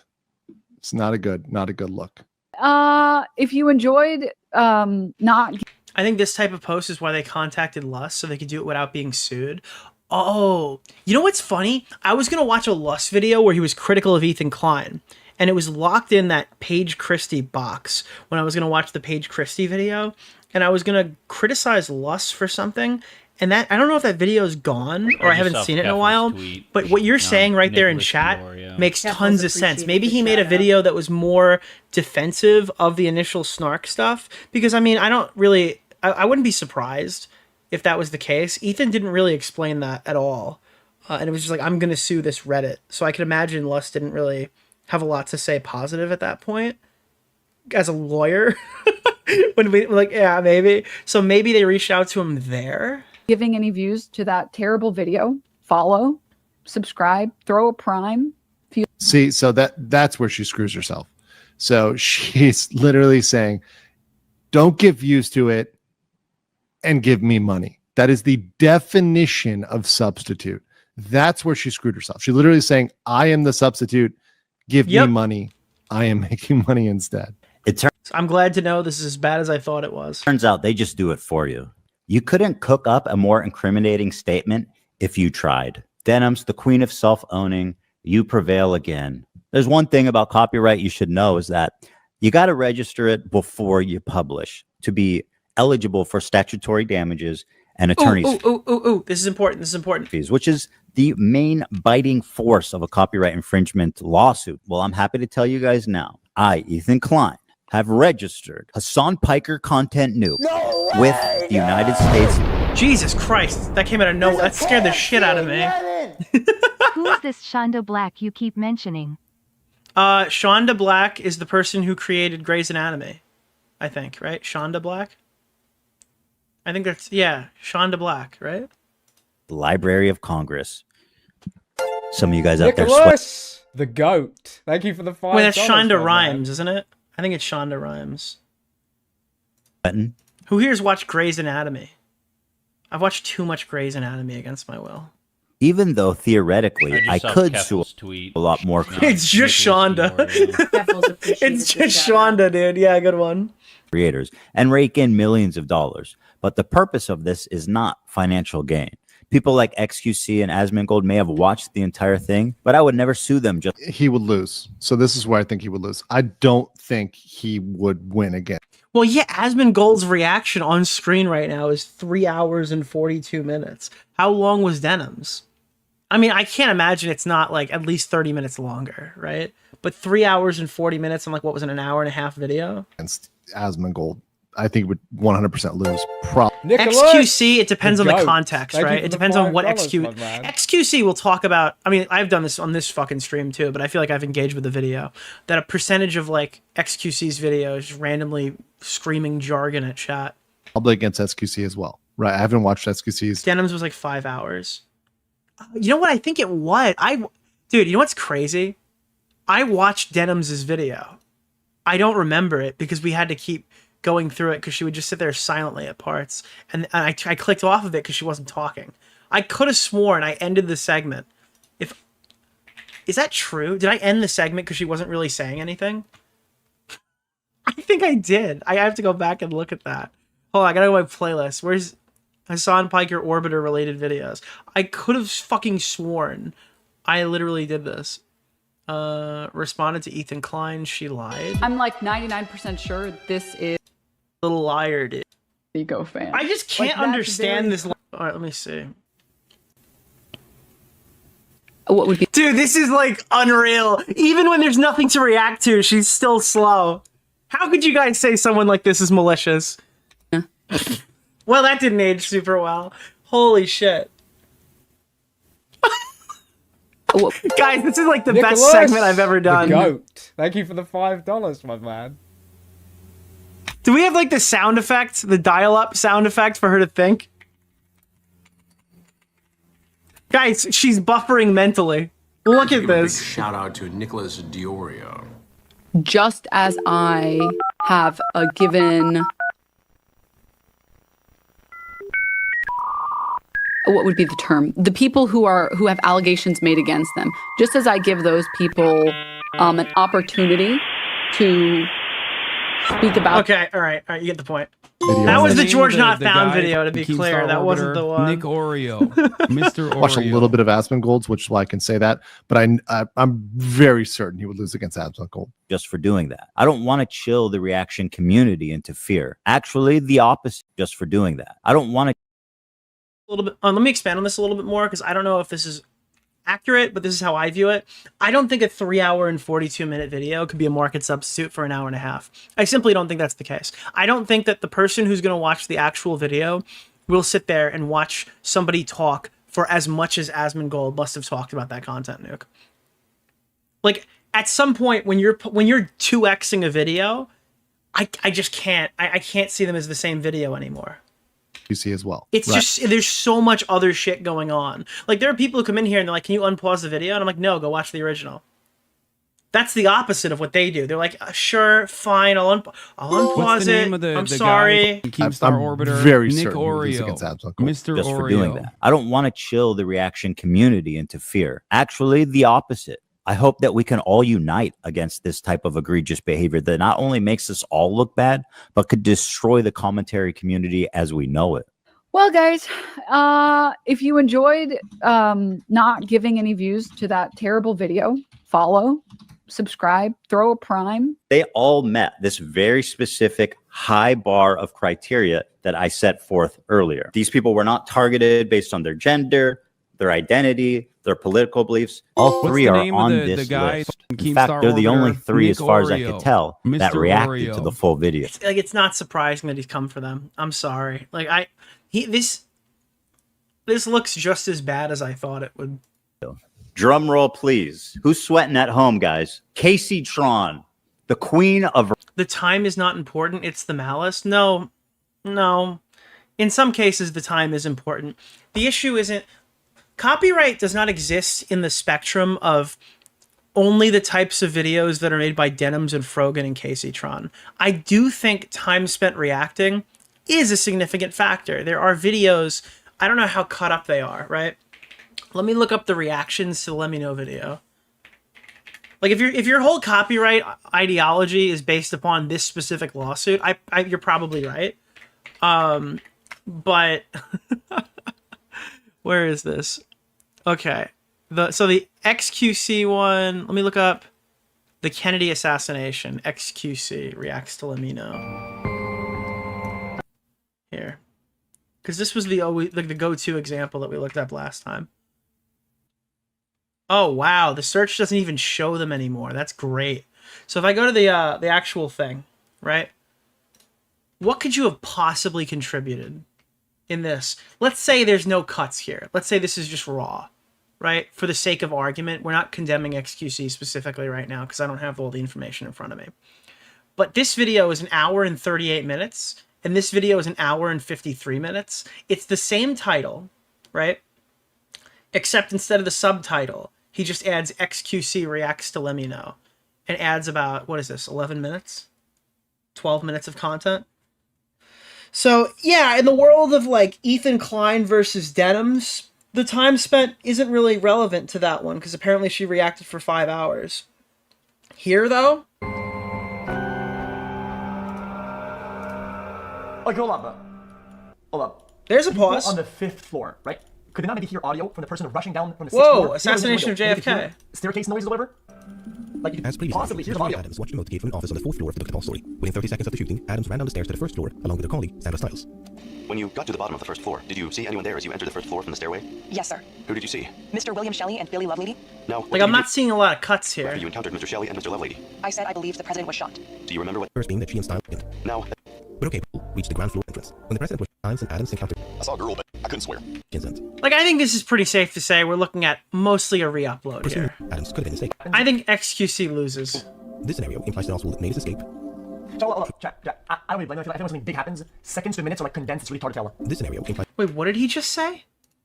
So, Jack, I don't really blame you. I think when something big happens, seconds to minutes are like condensed. It's really hard to tell. This scenario...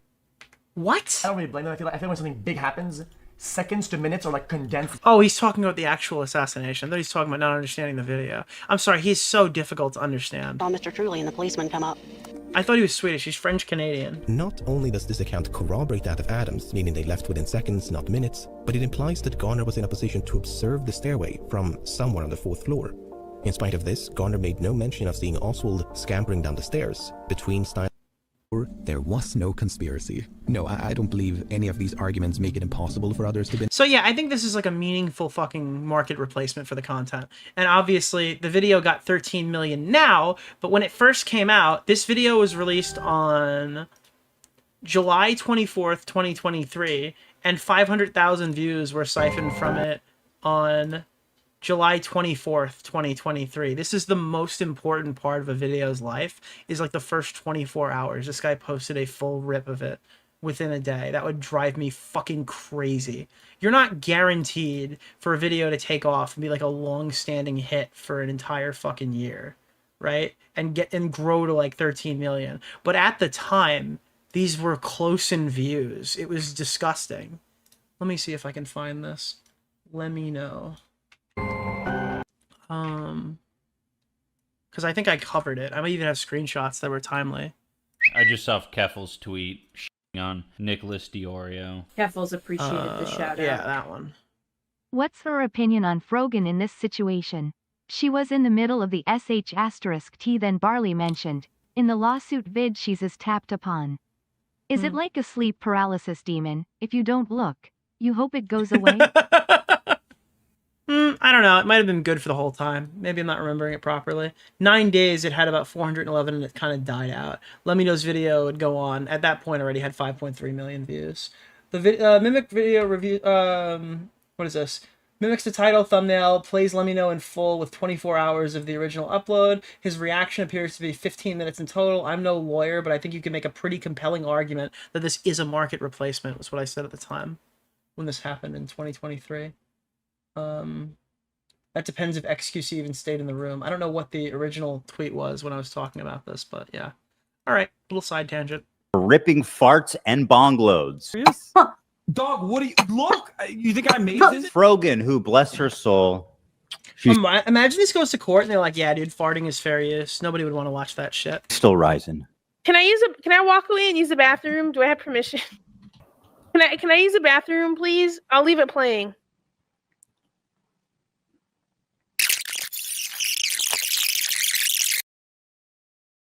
I want to see if Legal Mindset has like a summary here. I want to hear some of his stuff towards the end. Enjoyed your time here, because I'm going to be honest, I did not want to watch that by myself. Let me also commercialize it by asking you to reward me financially for stealing his content. That is like chef kiss. By the way, well, it's not like women can pee into bottles, right? Right? Certainly not from like a chair. That's where we get into. So somebody mentioned statutory damages. So statutory damages is something that's prescribed by the statute. But beyond that, you can say, hey, I lost revenue, and the revenue they gained, I would have had. So you can make that argument for that revenue. And normally that probably wouldn't mean shit for Frogan, but like they actually did pull a shitload of viewers, because I think Hassan chose not to stream that day. That's why there were 50,000 people watching. In addition to the statutory damages, see? So there's a large... My whole chat's telling me that women can pee through piss funnels. So. Revenue in addition to the statutory damages. Imagine if I didn't eat on stream, but you could hear me pee into a bottle. That would be fucking nuclear. So there's a large amount of damages. Just because there's statutory damages doesn't mean you're precluded from going after compensatory damages or other forms of damages, right? So that's an additional... It's like an and one. It's an extra point. It's it's more, right, than you would normally get. So that's a good thing, at least for Ethan, if he wins. Always delivering the goods. She went on this dude's podcast to debate fair use. And would you be surprised if I told you she said, "Oh, that was interesting." A lot of incriminating things in that podcast. The queen of self-own never disappoints. I want to be clear on my opinion on like filler content and stuff. Like I think filler content, like if the infringement is found to be willful, intentional, the court can increase the award up to 150,000 per work. That's fucking crazy. Dude, the POV, the quartering. I just peed in my basement. You shouldn't do it. I know I do it as a React stream. And I try to do it only when I do it with like box videos or Vice videos and stuff like that. Because at least I'm not like directly ripping. I like the concept that the quartering is like relegated to his basement. From one content creator and not like a whole team and stuff. And Nicholas, the goat. I appreciate that. Those videos have like 5 million views. I only get like 500 viewers. I'm taking maybe 50 views from the video. It's a lot harder to feel like, I guess, bad about that. Whereas like I would feel very bad about doing that to like a single content creator. That's not how the law works. By the way, would you steal from him? I didn't even catch that the first time I watched this video. It's not how the law works. The law doesn't care whether you are a large creator or whether you're a small creator. And that's not going to matter at all. her feelings, once again, and no, but I think it's even more significant. She's a smaller creator If who Medicare had a can get large his knob creator slobbed on audience. stream, you can totally pee in a bottle. Dude, I'm Buy a sorry. hat for Thank your you. hat. Thank you. But 50,000 viewers is not something that a streamer Denim's size will ever see. I think the peak we've had over here is like 13,000. That was when I got like rated, I think. Right? That is like the most we'll ever pull here. Medicare pulls like half of what Denim saw on that one live stream. So Denim's just like, I'm a small content creator. It's like, nah, you're doing big kid numbers now. You want to get treated like a big kid at the big kid table. You can get treated like a big kid. and that's not going to matter at all. Her feelings, once again, and like what she says there, she says repeatedly, her feelings. Really I would feel. The law doesn't give a shit about your feelings. Base, dude. Base legal mindset. Yo. It is what it is, right? Regardless of whether you feel bad about it or not. Some people don't feel bad about stealing, but that's still a crime, right? You know who doesn't feel bad about stealing? Chat. Can anyone name one person who doesn't feel bad about stealing in general? Or I guess in specific other circumstances unrelated to this? It's also Denim's. It's Denim's too. She also is like totally cool with that too in some cases. Nicholas, the goat. I appreciate Some people don't feel bad about murder. It's still a crime, whether you feel bad about it or not. That, my friend, is called theft. I love murder personally. And you're a thief. And now I'm suing you. This is just a testimony to how brazen and how safe they've, gotten. That she thinks she can go out in public on video and say, like, I'm stealing this content because I want to. I'm coping, even though I know it's stealing. When people watch it with me, they're definitely not going to go watch the original. Like, you are way too comfortable committing crimes out in the open. Well, there you have it. Civil offense, not crime, on screen. I do appreciate he said that is not a crime. It's a civil offense. Yes, that is a good. His lawyer probably caught that one. You can tell the lawyer watched this one because that's a good legal mindset. A lawyer is like, yo, a lawyer definitely watched this video. Denim's a moron, or Casey Tron. I forgot who said it, or both. Like, I think that Ethan might actually have been writing this. I don't think his lawyer even wrote this. I think he wrote it himself, dude. clarification. Is not a crime. It is a civil offense. 3 separate lawsuits for 3 separate geniuses. Now, I want to make it clear again, and I hope it's been obvious about why I'm suing these 3 people and not others. He tried so hard in this video to explain it in like rational terms. For everyone to immediately be like, he wants to destroy fair use. Crazy fucking Ozempic man is trying to destroy... The crazy Ozempic man is trying to destroy fair use because he got harassed online. And he's been harassing and sexually harassing children online for a while. And he's just really embarrassed that he's being held to his own standards. These people not only violated all of the principles of fair use, they also did it maliciously. And that's the part that really got me. I think if you're a reactor on Twitch, for the most part, if you make a good faith effort to comment, and if Ethan wasn't suing somebody and there wasn't a potential court ruling that could harm us here, everyone's response to Denim's in these positions would be like, you're doing something extremely stupid that could ruin fair use for everybody else. And it's like, something's going to happen to you at some point. Someone's going to sue you. So they're going to crack down on this. You're going to be fucked. And everyone's like, yeah! And then Ethan's like, I'm going to crack down on you. And everyone's like, what? You make a good faith effort to promote the author, to link to them, to try to drive I get it. I understand the potential repercussions from this. traffic to the original video. I think you're probably Carl, hey, Jimmy, can we go join Antifa? pretty much doing the right thing. And Okay, so now he's talking. He's making a moral argument here. So I'm gonna push back a little bit against Ethan, a little bit. He is now making a moral argument. This is not the law. The law is not good faith effort. It's transformative, and transformative. By the way, just to be clear, the Antifa thing that I read was from chat. I shouldn't have said that out loud, but it's late. Good faith effort. It's transformative, and transformative, could be something that he might not consider a good faith effort, but it might still transform the content. the name Sure. of the, Right. the So that's guy a from little Keemstar bit. He's Orbiter? going into Nick an area Oreo. where Mr. Oreo. I see where you're going, and you're leaning on the moral side. Dopamine. Don't care the topic. Thank you for your laugh and solid-based opinion. Thank you. Need more dramatic Carl readings, but Yes. thank you for the content. You've been a great guide through the slop. Thank you so much. Heart. I probably should have did the Carl voice with the Taylor Lorenz stuff.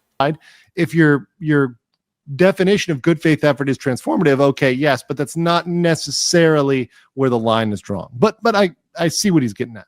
And that's fine. And I would never sue someone for that.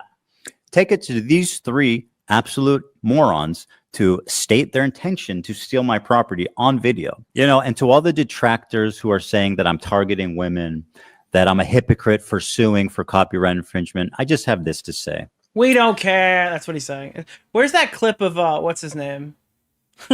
We don't care. We don't care. I don't care. What I do hope, though, is that you'll support their crowdfunding efforts to defend themselves. Because let's face it, I want to make sure there's money left over for me when I win my lawsuits. Thanks for watching, everybody. It's been a great time. I'll see you around. I still think that end is baller. All right, let's see the ending summary. We jumped ahead here, so if you want to go back, we skipped about like 10 minutes of this video. Okay, so that's the we skipped around the halfway point. We jumped ahead from like 13 to like 26. Video there. That's what we have for that one. Interesting. I think once again, my final assessment here is that Ethan does have a chance to get past the motion to dismiss, to get past the slap statutes, and to get to discovery. Yeah, everybody I'm hearing says this is not a slap thing. Like, slap is not a factor in this. Don't know whether he will ultimately prevail at trial, but I do think he has a good shot. I think he has a very, very good shot with these three specific targets. And I will say at the end, he said, how are they picked? I mean, people will also say, and I see people saying in the super chats that they're all, Hassan orbiters. Okay, that's fine. Obviously, there's a personal grudge, but he did not choose to go after Hassan. He chose to go after these specific people. And those statements were very damning. Yeah. Very damning. Oh, that cut. That was a hard cut. Yeah, I think it comes down to those statements. Right now, that's what we have here. I think Legal Mindset actually was in this chat earlier. He said he's going to be making a more expansive video going over some of the other stuff we're going to hear right now from Uncivil. But yeah, he hasn't gone over the actual documents yet, more so just kind of grading Ethan's argumentation in video form. So I think that was pretty good. I think it's informative. If you want to go back and watch the other 10 minutes, I recommend doing it on his channel. I'm actually going to pop over a sub here. I need new lawyers because Nick Rekieta had like coke bullets in his couch or something, so I need to get new lawyers. I'm not gonna unsubscribe from Lus. I have no problem with Lus as like his content, but the problem I have with Lus is he's a spammer, bro. What the fuck? There's a little tangent here before we get to the next lawyer. Is anybody here subscribed to Lus? Unironically, I did kind of unsubscribe. It's not because I don't like him. It's that he posts 42 posts a day. Would you vote for Donald Trump if you knew what you knew now? Australia is dropping its DMC. Oh, actually, this is important. So I guess he won with the Australia stuff. Is Donald Trump fickle? Is my backyard neighbor delusional? He was blaring Kamala Harris today. He believes Kamala Harris won. Are we at war with Iran? There seems to be some confusion. Do you support President Trump versus Iran? Do you support Trump's war against Iran? This is all within 3 days. Trump said U.S. strikes obliterated Iran's nuclear sites. Is Donald Trump taking us to war with Iran? Have you been banned from a YouTube channel before? Should I ban haters from YouTube? If you went to a Hooters and your server was male, would you ask for another server? Who will win the copyright battle, Australia or me? Will there ever be peace in the Middle East? Would you go to Hooters with a male server? Is AI the future of YouTube? Is the US headed to war? Is there free speech in Australia? Juneteenth hit by DEI pullback. Is Juneteenth DEI? Has Donald Trump won the trade war? How would you rate Donald Trump as a human being? Is TikTok a danger to US citizens? And this is a lot. Do you have off tomorrow? It is Juneteenth. Like, this is obvious algorithm bait, which is fine. But then he starts posting shorts. And there's a lot of them. And they're like AI. My girlfriend waiting for me to open a reel. She set me while we're in the same room. Okay. By the way, that was the full nature of the work. I just fucked myself because now I'm copyright. When you see a cute guy dog, but you can't pet it because it's a hard-working professional. What does that even mean, Lus? Lus, what the fuck does that mean? Last July, a stray kitten came into my office. What is this channel? I swear to God, this is the same channel where he posts all the legal shit on. And I had notifications on because I was interested to hear about certain stuff he was doing. And then I got this. I'm in Sweden and I lost my scarf whilst walking a cow. And I didn't realize for over an hour. Retrace my... How many videos has he uploaded today that are YouTube shorts? What is this? OMG, that's like their Beyonce. Beagle puppies rescued from a medical testing... Dude, why is there so much AI slop? Having a boyfriend summed up in one... Having a boyfriend summed up in one picture, and it's just lost, dude. Hello, today, what should we eat later? Would it make you less mentally ill? By the way, I think his voice is fine, just to be clear. I'm just doing an impression. Your kids are going to do things they shouldn't. What? It helps if you married someone... Oh, okay. That you do beware of. Beware of attack dog. Wow. Dude, imagine you're looking for the new update on, like, the fucking lawsuit or something, and then you click, and it's like, beware of attack dog. I don't know. You could just read them, I guess, but he's got, like, 2 comments, and they're just, like, so cute. Like, she's the only one... 8 likes for 4,488 likes? Okay. Thank you so much for this amazing video. I have a Safe Pal wallet. Lolly? No! Dude, crypto scam, get away! Thing which could irritate you, but it didn't. No, dude, dude, we just got saved. I almost entered at a Jade and bought Moon Wallet token. I'm sorry. We just got, like, super fucking deviated. But again, that's why I can't subscribe to Lust right now. I like his content. He seems like a good guy, but I don't know what's happening. Okay, I don't know what's happening. I don't know what's going on. I thought Lust got hacked, and that's just kind of the meta right now. All the posts in the community tab, Donald Trump war in Iran, trade war, all the posts on the fucking YouTube channel, like, that are actually videos, are like all the video content you're expecting, and all the shorts are AI dog slop. So that's cool. Thank you, Legal Mindset, for your thing. Thank you to Aristocracy for showing us the paper written by Aaron Moss. And now we are going to be checking out... Oh, thank you, Yeet, for content, as always. Now we're going to be checking out Uncivil Law for a little while. Okay, there's not really a timestamp here to jump to, I don't think. But Uncivil Law did a video. It's underviewed, I think, where he goes through it. And I love having, like, the ragtag, non-suited lawyer to come in and start fucking playing ball. So, wait, what the fuck does that say?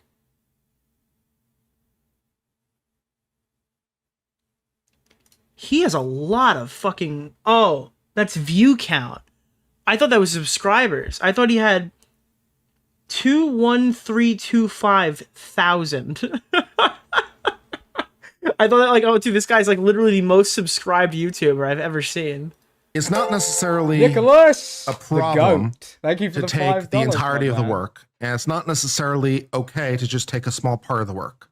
Especially if you... Wait, what did you just say? That's not really Keem, I imagine, right? But the tragedy of Wi-Fi skeleton? What are you talking about? There's a video on Cyrus's death? I might break my rule, and I might check that out. I might break my, like, death review thing.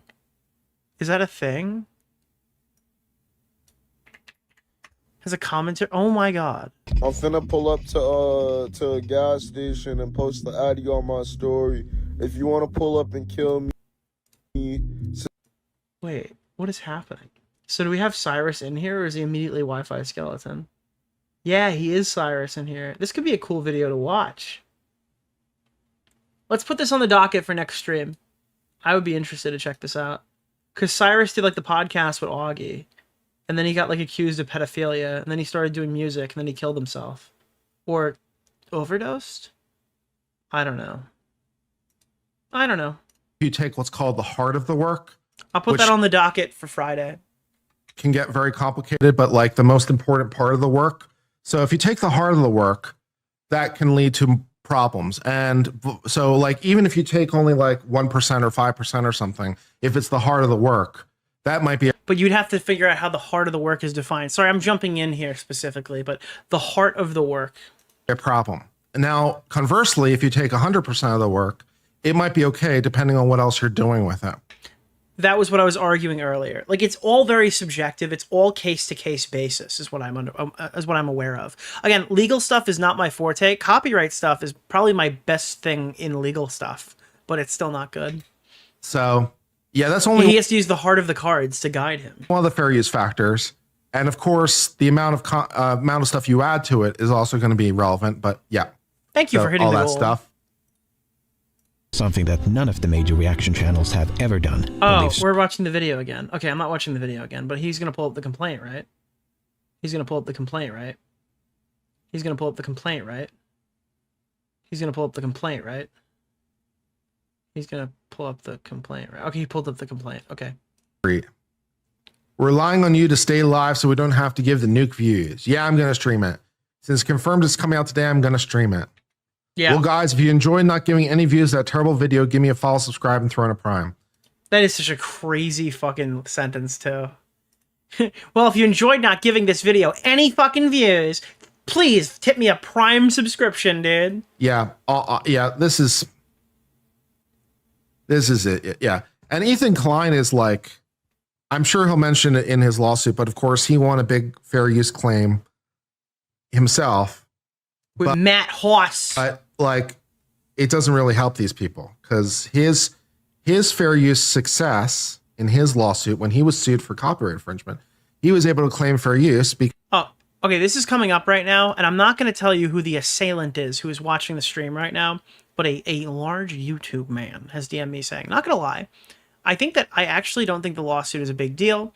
No matter the ruling, it is entirely going to depend on the copyright holder wanting to enforce their copyright and potentially fight it in court. No, I just don't see many people wanting to do that unless the person is super obtuse or Dark Viper, which he already does. I think that you're on the right track. Yes, a court ruling only hurts if people start using the court ruling to hurt other people. But specifically malicious actors with too much money will be empowered to do so. If they can take your content down, and you're always running the risk of a bad faith actor being able to take you to court, it kind of makes it more difficult to make content. Like, you can't play the honor system when the honor system isn't on your side. That's always a risk. Like, let's say, hypothetically, YouTube said the N-word is banned, and if you use it, we'll ban your entire channel. But for 7 years, the N-word wasn't... maybe the N-word is not a good example. Hold on. All right, the word pickle has been banned from YouTube, okay? You can't use the word pickle. And in 2007, YouTube has decided that, like, if you use the word pickle, we could ban you from YouTube. But they haven't enforced it for 15 years or whatever. Prior to 2007, we were saying pickle all the time. Now, am I gonna fucking risk saying the word pickle in 2008, knowing that despite the fact that YouTube's not enforcing the pickle policy, okay? It just takes one fucking asshole to report my video or have a fucking stick up their ass, and then my channel's banned for saying the word pickle. That's you go from having a firm understanding of the dialogue you're allowed to use, or maybe a vague understanding of the dialogue you're allowed to use, right? And then now you have a firm understanding that you're now not allowed to use that word. You're not going to use that word. And if you do risk using that word, you're risking putting yourself in a financial hold, like a really bad position, if that makes sense. All right. Because so it would suppress content. It would suppress content. It would specifically suppress content of wealthy figures. But at that point, it wouldn't even be content anymore. You'd have to like come to terms with the fact that you are literally violating fair use every time you upload. And that's if worst case scenario happens, right? Like your example that you've given me is like, even if it is bad, well, no one's actually going to take me to court. And it's like, well, maybe they will. Maybe they'll feel empowered off of this verdict to go do that. And if they don't, are you going to sit here and make content you know isn't fair use? Because you know what you would be? You'd be Denims. You'd be Hassan Piker. If the court deemed what I did is not fair use, and I kept saying, bro, we're doing the honor system, it's the clip of Hassan where he says, like, I fucking totally rip TV shows again. It's just less egregious, but it's still violating copyright in this hypothetical, you know? Don't put yourself in a financial pickle. Added a lot of transformative value to the work. And it was done directly to criticize the work and the person and a whole lot of other things. So, like, You've had your on-screen chat in the wrong spot. Here's the fun part. I put it where it's readable. That was on purpose. That's like... I got one guide. The case didn't really establish new law. People cite the case, but it didn't really establish new law. Not to my mind, at least. In my mind, it was fairly like paint by numbers in the end. Carl Ben. Really? That's a really interesting take. Okay. So he thinks that the fair use stuff was always on the books. That was just a citable case. But I agree with what he's about to say right now. I'm going to cut him. I'm not going to cut him off. I'm going to uncut him off. Carl Benjamin's case redefined copyright. And no one really knows that one. But Sargon of Akkad's copyright case is fucking significant. In my mind, it was fairly like paint by numbers in the end. I think Sargon's one might have done more to expand what we know as fair use than even Ethan's. That might be a hot take. Carl Benjamin's lawsuit arguably created more law, but that's another issue for another day. No, I'm going to talk about it today because I think that's fucking interesting. Carl Benjamin made a video that was almost entirely another person's content. It was an edit, right? I think it was a straight rip of like a minute-long segment, and it was deemed that the video title in and of itself was satirical and a criticism of the work. That's very interesting. Let me see if I can find the original video. It might have been cut up a little bit, so it might have been like there might have been cuts in between, but the title was what actually made it fair use.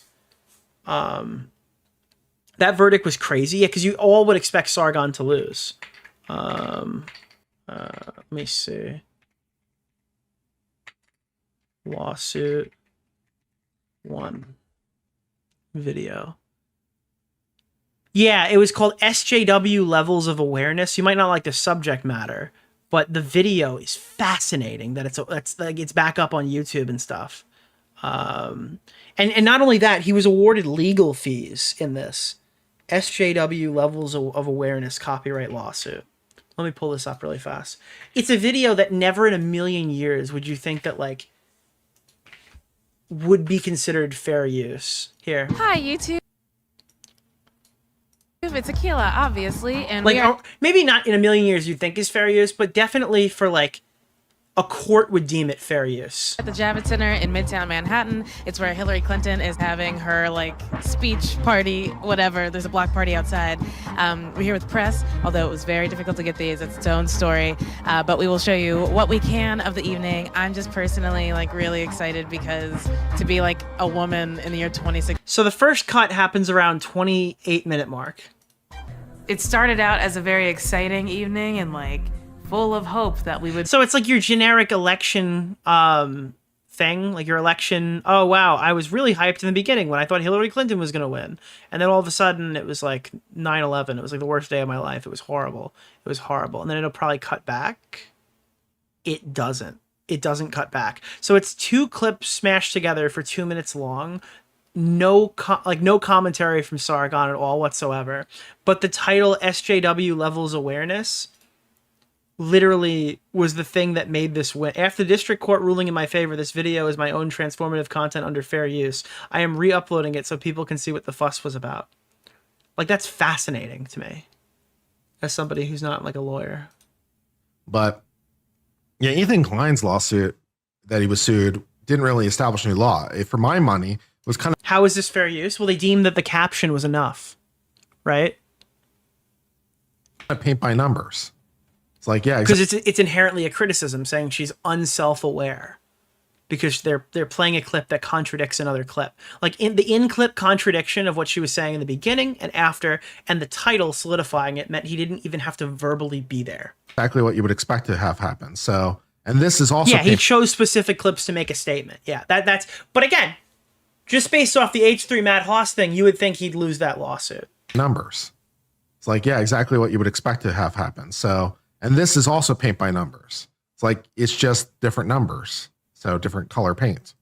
This lawsuit is about ending the practice of lazy reaction videos that copy the entirety of work and purposely siphon videos and revenue from the original.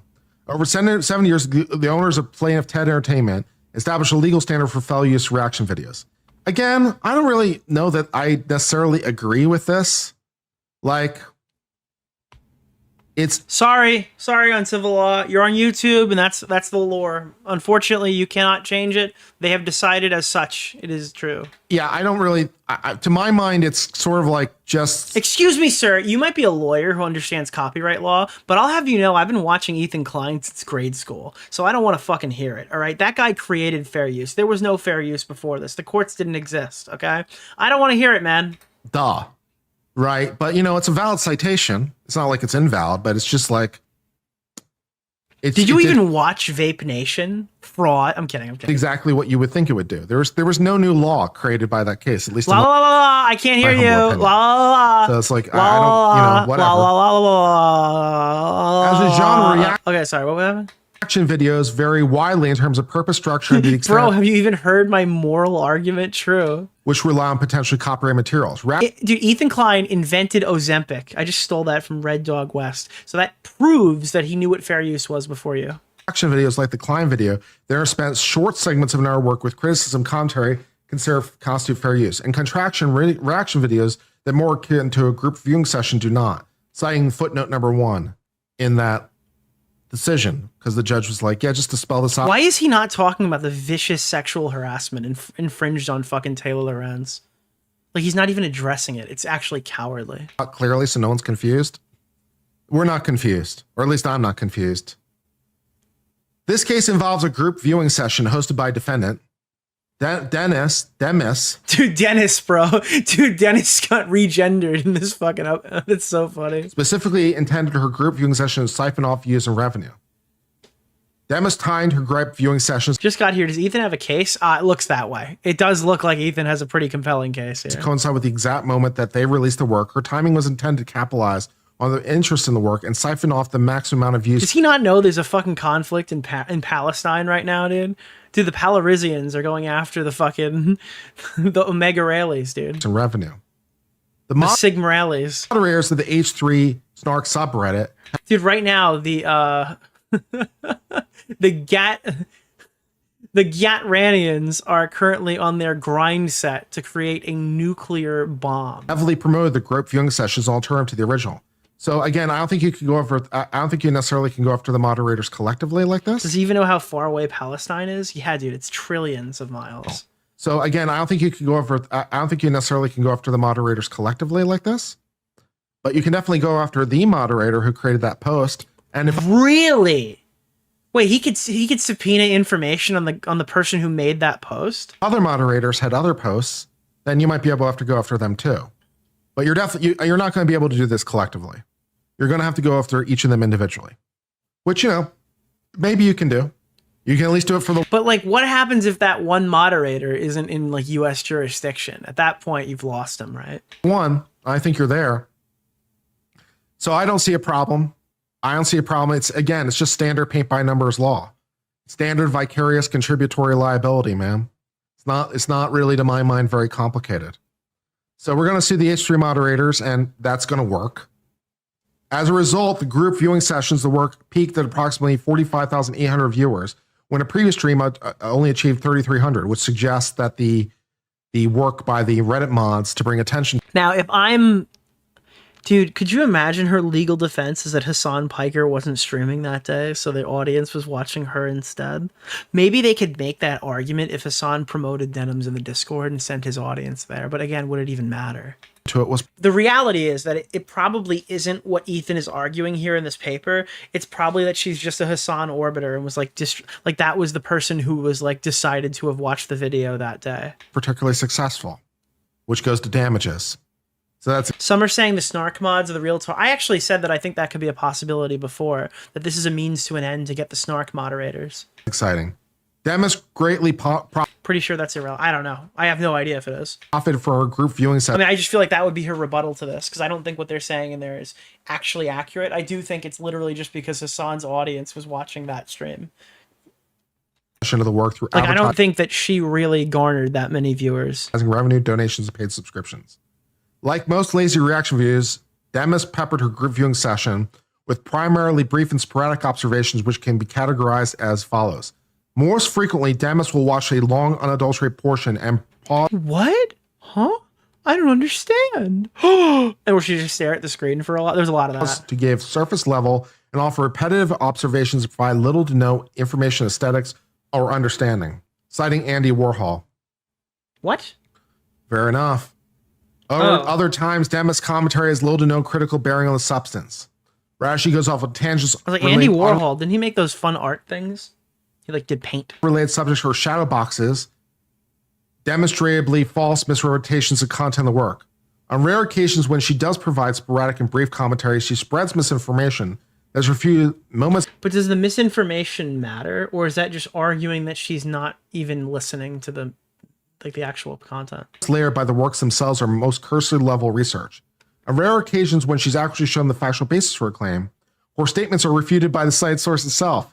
Such misinformation fails. That was the thing right there is referencing, it's referencing the rape comment that she continuously walks into a rake on, right? Like you don't have a source for that thing, that you just keep watching the source. It actually explains her argument. To serve the goal of entrenching knowledge. Well, that one's a little bit weak as an argument, but that's okay. Finally, Demis will even do empty chair reactions when she goes off camera for an extended period of time while letting the video play. The poverty of the commentary, coupled with her highly commercial use of the work, she specifically intends to serve as a substitute for the original. She does seem to intend that. Fails to justify copying the works. That's like the main thing here that like holds this thing together and makes, like, we don't really even have to talk about the copyright here. I mean, I'm sure they will litigate that part, but the reality is just straight up saying I'm here to steal your content is kind of a big fucking red flag. I can't imagine that other things are going to play a huge factor over something like that. They're entirely or nearly the entirety. Rara Demis's group viewing session is a quintessential example of infringement. Yeah, this lawsuit to hold them accountable. Yeah, all those things sound right to me. And also the H3 mods accountable for contribution, material contribution. That's what I'm interested in, is the snark mods. That's like the big thing that I want to know more about. Which again, no muss, no fuss here. This should be fine. Really? This should be fine. All those things sound fine. So then we'll go through the parties and like we mentioned the does, leave them unknown. So we're going to sue, we provide the information we do know relating to them and all that stuff and interest. Yeah. So since they're contributorily liable, then they probably can be brought into this jurisdiction because the tort occurred in California, right? So Demis is California. Dude, I can't believe you keep saying Demis. I'm sorry. It's taking me out, bro. Fucking Demis, dude. I swear he must have said denims in the video, right? So that's the location. This guy's never heard of jeans before? Of the tort, because that's where the tort occurred. Parties are Bo Blacks invited to? No. And then all these people are contributory to that, which now means that they can be brought into California. Like, that is the craziest Humega law I've ever seen. Yeah. So we can... I mean, it's expected. The guy's a law tuber. He's not covering drama every day. Bypassed, like, the minimum context analysis because they're specifically contributing to a specific... I mean, it's a good strategy if he does it on purpose, right? Like, imagine if I called him, like... Dude, imagine if I called him Ethan Clone the entire time and I just did not correct myself. I ignored every person in the chat, dude. Or Ethan Klein. I'm going to call him Ethan Klein the entire stream and just see, like, how many people are farmed in the comment section. So we can bypass, like, the minimum context analysis because they're specifically contributing to a specific thing in a specific way. So why is he? That's the other thing. Why is he defaulting to Demis? Because Demis doesn't even sound like a word. I'm sorry. I don't know why I'm getting locked in on this right now. It's like you have to go, like, out of your way to say Demis. It doesn't even sound real.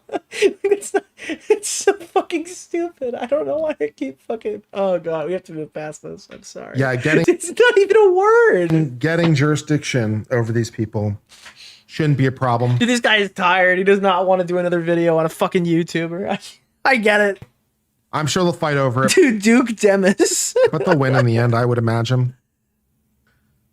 So all that stuff, we give some stuff relating to this. Again, like the fact they're Canadian, no problem, right? Because again, the tort occurred in the United States. They're contributing to it. Blah, oh, shit. Blah, blah, blah. Now, whether or not that judgment will be able to be, what's the word? Nicholas Upheld? I think is the Perfected. correct legal word $5, in my man. in Canada. So assuming he wins and gets judgment, he has to perfect the judgment into Canada, and I don't know the rules relating to that. But like for any American, no problem, because full faith and credit and all the rest of it. So no problem. But for the Canadian, who knows? That's an area of Canadian. That's fucking fascinating. I didn't realize one of them was Canadian. Is it Frogan? Is Frogan Canadian? I mean, I wouldn't. That's probably not even worth the squeeze at that point. Law that is beyond my pay grade. Or is, So wait, Denims is Canadian? Really? we'll deal with that That makes a lot of sense. problem another time. I thought those people Unless, were of supposed course, to be the jolly. Canadian has assets inside the United States, in which case I'll seize those. That'll be fine. So we talk a little bit about the parties, and we talk about copyright infringement, and then we talk about this precedent. They talk about the precedent for the. Wait, the Snark mod? Wait, they have the Snark mod's full name? That's something they can identify? Case that Ethan Klein won, but the precedent is not a problem for Ethan Klein. This case does nothing. Oh, wait a minute. You're right, dude. Holy shit. Holy shit. You're actually fucking right, dude. Denims is American, but Demis is fucking Canadian. I didn't even think of that, dude. Christ. You're right. Demis is Canadian. Okay. That makes a lot more sense. But the precedent is not a problem for Ethan Klein. This case does nothing to challenge the precedent. This case, the precedent is not a problem. I'm sure they'll scream and yell about it, but they'll lose. What? Holy shit, dude. The precedent is not a problem. They'll scream and yell about it, but it has nothing. Wow. Okay. Wait, I'm fucking listening. Tell me why. They'll lose because at least for my money, the judge is just doing sort of paint by numbers copyright analysis. It's like, well, he used 3 minutes of like an 18-minute work. So he used, a comparatively little amount. And then he provided lots of commentary and critique relating to it. And he paused and all the rest of it and blah, blah, blah, blah, blah, blah, blah. And it was for the purposes of, commentary, critique and all the rest of it. And so Bob's your uncle, fair use. Right. So I don't. And again, it is kind of crazy that like live streamed 3-hour VODs are held to this fair use standard of like a YouTube commentary video from 2015 or something. I appreciate that. It's such a completely different format that everything is being pulled from. I don't know. He might be. I don't know. He might be right. He probably is right, but. Dude, I think it's more about the malice than it is about the copyright part. Like I think the copyright part's pretty open and shut. Because they're just not even like maybe not Denims. Denims does react for a long while, but I think Frogan was literally just browsing Reddit and shit, and the other girl's just farting and not even talking. I don't think there's really any danger with those two, but the malice is like the main issue for them. I don't think the precedent is a problem. It's a non-issue. I don't see it going anywhere. Establishes things. Demis LARPs as a revolutionary from the comfort of her bedroom in California. She's a prolific Denim's LARPs, and then it says, i.e. live action role play. Anissa and Taylor Lawrence are behaving like they are the H3 Snark mods. Yeah. This guy streamed this within the last 48 hours. Wait, what? Are the H3 Snark moderators talking about this guy? Are they complaining about him? Is that a thing that's occurring right now? Shows material support of terrorism, which includes endorsing them, is illegal under federal law. It is not protected by free speech. What is that? Ugh, F off H3 fans. Okay. I mean, it's a good breakdown. If you want to watch, we didn't watch him break down the first fucking 40 minutes. He did like a 40-minute reaction to 20 minutes of Ethan. That's a fucking fair use 1.5, dude. If you want to watch that shit, that's on his channel, Uncivil Law. Information speaks with great confidence on topics when her knowledge leaves much to be desired. Repeatedly inserts herself into public controversies by employing poor judgment, knee-jerk contrarianism, and consistent impulse to defend the indefensible, including copyright infringement, terrorism, and extremism. Well, I mean, to be fair, she has freedom of speech. So, oh, dude, are we good? Did we make it through there? Okay. All right, we're gonna just move past that. He said what?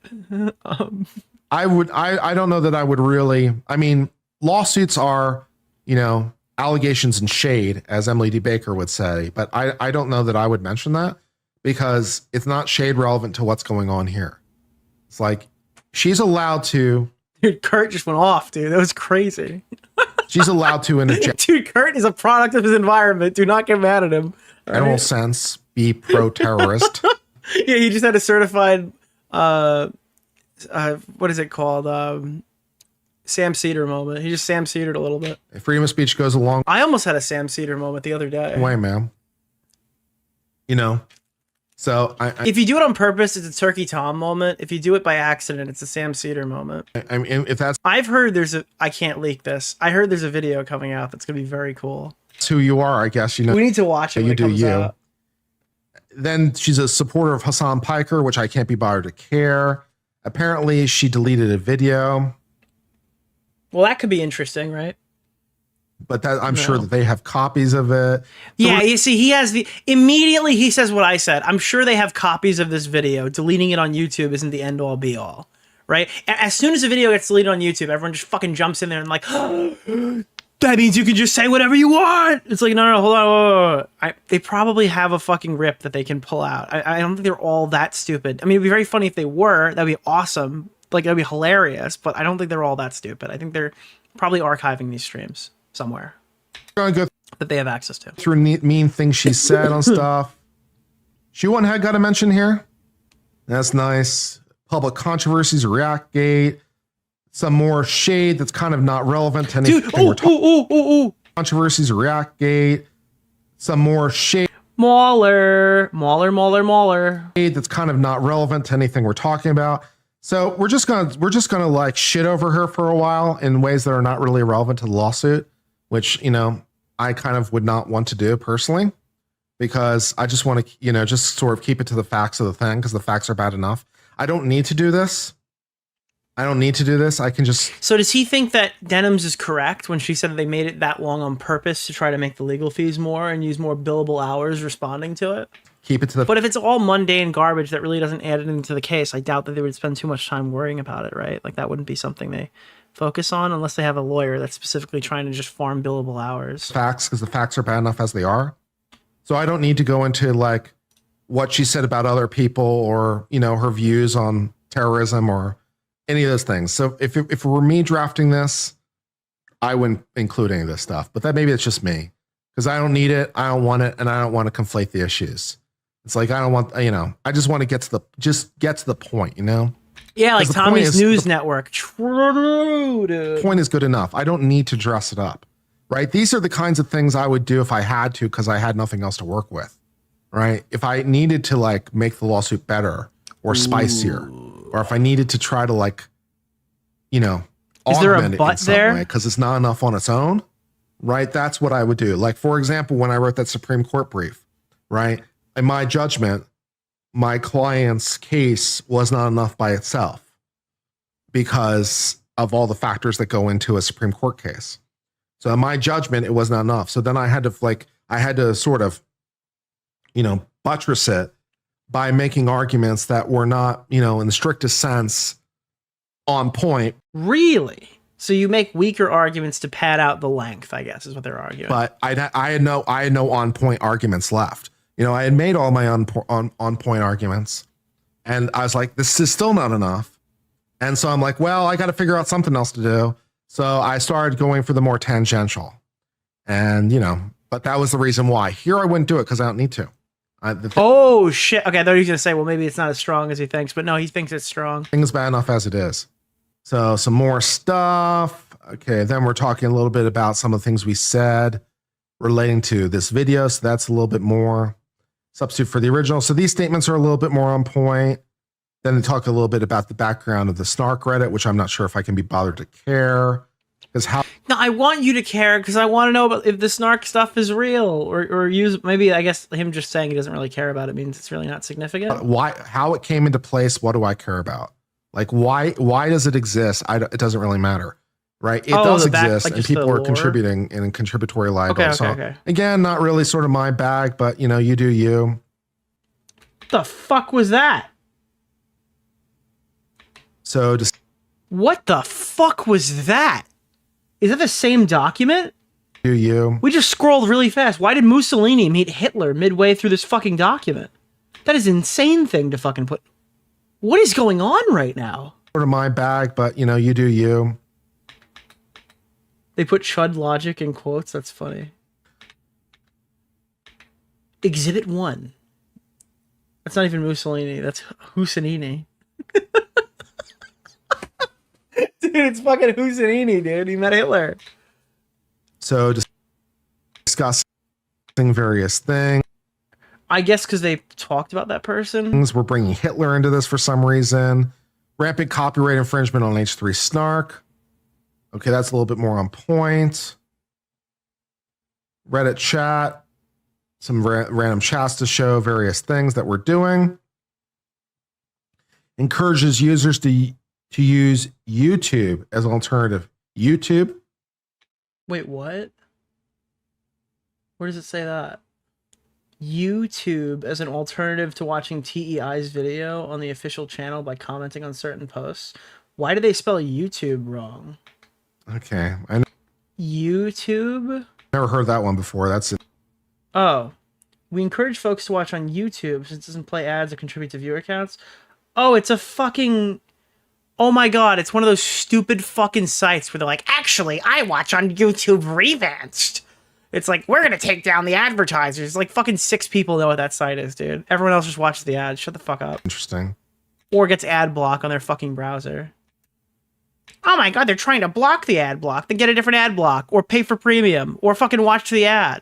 Alright, if you can't be bothered to get a new ad block every once in a while, I don't want to hear it. I have no problem with people using ad block to watch my shit. YouTube, since it doesn't play ads or contribute to view counts. What is YouTube? YouTube is it's one of those fucking weird sites. Actually, fun fact, I've told the story once or twice. I'm going to mention it briefly right now. We were so I was researching Mouthy Buddha, and I was trying to make a Mouthy Buddha video, but I needed to find high quality rips of his videos because he was banned on YouTube, right? He was banned on YouTube. His D-Live show, his BitChute shit looked like terrible or whatever. So I had to go find a new site that was all the shit was uploaded to. Shit you not. Goyim TV is where I landed. I know. That sounds like it doesn't exist, Nick. What is this anti-Jew Twitch alternative you're talking about right now? Goyim TV. They had merchandise too. It was all racist. It was crazy. But they hosted all the videos in HD quality, so I was able to download it. And about a month later, when Kanye West was going fucking crazy, they were hanging Goyim TV banners off the sides of bridges, and it went viral, and I could not stop laughing because I thought this was just some niche anti-Jew website or whatever that was hosting racist videos, and it turned out that they had like an established following of people. It was insane. Damn, there's 2 Jew-hating alternatives. I can go to Twitch or Goyim. Dude, you have so many options for the anti-Jew networks. A YouTube clone that lets you watch videos without contributing to or ad revenue. Okay. All right, noted, I guess. Interesting. Someone wrote, that sounds racist, Nick. And I go, only if you think Jews are a race, dude. That's another whole thing in the racist circles. Like, I don't know if it's considered that way. I think the verdict for normal human beings is that Judaism is a religion and also an ethnicity. But don't ask anybody on Twitter if you think a Jewish guy is white. You're going to get a crazy argument. Okay, let's see. Tries to create topics, blah, blah, blah. Fights back against copyright infringement, blah, blah, blah. Let me see. What else is happening here? Let me zoom ahead a little bit. I just saw Keffel's tweet. Includes the session by Nicholas critiquing Twitter. DeOrio. Thank you. Keffels appreciated the shout out. Burger! Is that a reference to Dragon The part Ball? where Kurt reacts to her conversation with Jay is pretty spicy too. Love the content, man. Thanks. Thank you. To Jay? Oh, let me take a look at that. I mean, the Jay stuff is so crazy. I wish I could meet the guy who hosted that interview, you know? Wouldn't that be really awesome? No way, dude! Thank you. There's a KFC in Yemen! Your Honor, this case requires a lot of context.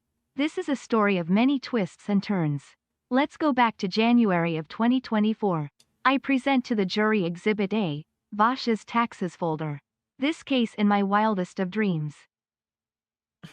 Thank you so much. I appreciate you. So this is the part that we were supposed to go to. She's aware she shouldn't do it, but she does it anyway. That willfulness factor looking a little dicey, ma'am. Dude's a lot of. I want to be clear on my opinion on like filler content and stuff. Like I think filler content, like you shouldn't do it. I know I do it as a React streamer, and I try. You shouldn't do it, but I do it. So she's aware she shouldn't do it, but she does it anyway. She's aware she. Dude, there's a lawyer watching what we've been trying to scream into the ether for fucking years, and he's like, "Wow, that's really fucking stupid. You probably should have been saying that." She shouldn't do it, but she does it anyway. But this is the argument to the unnamed person who DM'd me earlier, who I responded to before, who was talking about how this doesn't really matter, even if there is like a precedent that comes up that's bad for us or whatever. It's like, well, we just don't have to follow it. It's not like anyone's going to sue anyway. It's like, well, then we're no better than denims. You know, if the new precedent, like my content violates whatever new precedent is set by this lawsuit, I would be just as much of a piece of shit and opening myself up to litigation. What is the answer then? Don't piss off a fucking rich YouTuber? Fullness factor looking a little dicey, ma'am. Yeah. I try to do it only when I do it with like Vox videos or Vice videos and stuff like that, because at least I'm not like directly ripping from one content creator and not like a whole team and stuff. And most of those videos have like 5 million views. I only get like 500 viewers. Like out what I'm taking maybe 50 views from the video. It's a lot harder to feel like, I guess, bad about that. Whereas like I would feel very. I'm only stealing. There's no precedent to be set. I don't think that's true, bro. I think like any ruling here can be referenced or set a precedent in the future. I think that like what he's saying when the precedent doesn't matter, he's talking about the precedent from the Matt Haas one. It's such a crazy medium difference that like a 16-minute video that uses 3 minutes of a different piece of work that's not the fucking principal point of the work, that's different than someone just sitting here and watching a fucking YouTube video for an hour and a half and farting and shitting on camera or something. A little bit. I think that's what he meant by the precedent. But I think that ultimately whatever is solved here will be used in future court cases if this thing goes to trial. I guess. All right. Bad about doing that to like a single content creator. The majority of people say that they literally wouldn't watch Hell's Kitchen unless I was streaming it. And it doesn't. That's crazy too. My chat told me they wouldn't watch Hell's Kitchen unless I, Denims, chose to stream America, this. all our best Nazis are Hispanics. AJ Boy can be white if they want to be. All are welcome. Thank you, Grassroots. Necessarily mean that I'm reacting hard enough. You know, I'm sure if you click on a random part in the video, I might not be saying anything, sure, whatever. And I might walk away from the screen, but it's about like. No, you can't walk away from Hell's Kitchen. You're going to destroy everything that we've built on YouTube. Like, dude, that's why I fucking hate Twitch, dude. I've hated Twitch for fucking years. These people will get on stream and proudly proclaim that they'll walk away from fucking Hell's Kitchen. They are so lucky that big TV companies didn't come swinging that year. This would have been so much worse if fucking big television publisher people came in and did what Ethan's doing right now. What's the name of the guy, Keemstar Orbiter? Nick DeOrio. You know, thing. It's why Oreo. like fucking Toast started streaming Death Note. It's not about the actual show at a certain point. It's the same reason you watch. Bro, Speed got permission to stream Death Note. That's like the only smart way to do that. Shows with your friends. You want to watch it with other people. A lot of people go to watch streamers on Twitch for their React content almost as a curator. So they don't actually want to go through YouTube themselves and watch a bunch of videos, and they probably never will go through YouTube and click a bunch of videos. They like. So you gonna pay me? Are you gonna fucking pay me? What, because you wear a push-up bra on the right side of the screen? You're entitled to my fucking money? like going to Twitch because they like to have it as like, this streamer is curating fun content that I want to watch. Like, I'm sure From the people that I've talked to, the people who watch Twitch content are specifically there to watch it so they don't have to scroll through YouTube and find a video they like. If someone watches content, I already said this, if someone watches content on someone else's stream, there is a very low likelihood that they're going to go watch it separately and give you like the view or the like, or the people who are Okay, that one was the worst, right? And of the many incriminating statements she just said, that last one was the worst. Really? Right? If they watch it here, they're unlikely to go watch it there. Again. I didn't even think of that. That's the fucking defense, dude. That's the fucking defense they've been using for years. It's the most, you're right. That is the most incriminating. Thank you. Thank you. Thank you. Just running headlong into fair use factor 4. Unfortunately, they're not criticizing Asmongold here. So what Ethan doesn't realize he's doing is strengthening the reactor, right? Because Ethan's not brave enough to say that Asmongold is the worst reactor in history, which means he's only emboldening them. Aware of that, and she's doing it anyway. That willfulness is looking really, really dicey for her. That one was painful to the lawyer and me. That one hurt. I just wish I knew the guy watching content on don't you just wish you knew who the guy who conducted this interview was? I'd have so many questions for how awesome he must be, dude. I don't know. Twitch, curated Twitch content on Twitch aren't necessarily people that would be watching content on YouTube. That, my friend, is called theft, and you're a thief, and now I'm suing you. This is just a testimony to how brazen and how safe they've, pretty bad gotten. That she thinks she can go out in public. JX, I'm making a joke because Chud wasn't credited or something. On video and say shit like, I'm stealing this content because I want to. I'm coping even though I know it's stealing. When people watch it with me, they're definitely not going to go watch the original. Yep. That one again is the worst. Wait, someone just told me they announced a 4th lawsuit while I was live. Is that real? Why are people spamming 4th lawsuit? What are you talking about? Am I getting sued? Like right now? Apparently someone has done a huge write-up of the LGBTQ flag on our subreddit and debunked me, so I recommend you check that out. What is happening? Check Ethan's story. I'm checking Reddit. Oh no, dude. Wait, I'm live right now, and this is happening while we're streaming at 1 in the... There's no way this guy dropped a 4th lawsuit at 1 in the morning. Hold on. Let me see. Am I getting owned? I think I'm getting owned. Ethan Klein, H3H3 Productions. 5 minutes ago. Wait, he's actually popping off right now. Nicholas! Last day in paradise, my wife. Thank you, everyone, for the birthday wishes. Good evening. I've been thinking about everything going on about the accusations I'm a misogynist for suing 3 women. You are all correct. It's not been fair. That's why I've decided to... Dude, there's no way. There's no fucking way. Dude, there's no fucking way. I'm gonna fucking die. I'm gonna die. They're not trolling. They're actually not fucking trolling. He's announced a fucking lawsuit against Sean DeBlack while we're live. That's actually... Dude, there's no way. We were talking about this earlier. We literally were talking about this like a fucking hour ago. There's actually no fucking way. Did we just get Sean sued? Did we just get Sean sued live on stream? Is that what just fucking happened? I don't want any credit for this, but if it's real, I want it, okay? Just to be clear, I don't want any credit, but if I did do it, I want credit. Holy shit, dude, that's crazy. Ethan just announced on IG he's suing Sean DeBlack after we brought that up earlier. No! Dude, Sean, I'm sorry. I just wanted some male representation. That's crazy. That's crazy. Dude, Shonda just got fucking... Shonda, dude. Shonda Black, dude. Good evening. I've been thinking deeply about everything going on, specifically about the accusations that I'm a misogynist for suing 3 women. You're all correct. It's not been fair. That's why I've decided to add Shonda Black to the lawsuits for gender equality. Sean, be sure to thank all of your snarker friends for their constructive advice, dude. That's fucking insane. That is insane. Who even is that, dude? This is not happening right now.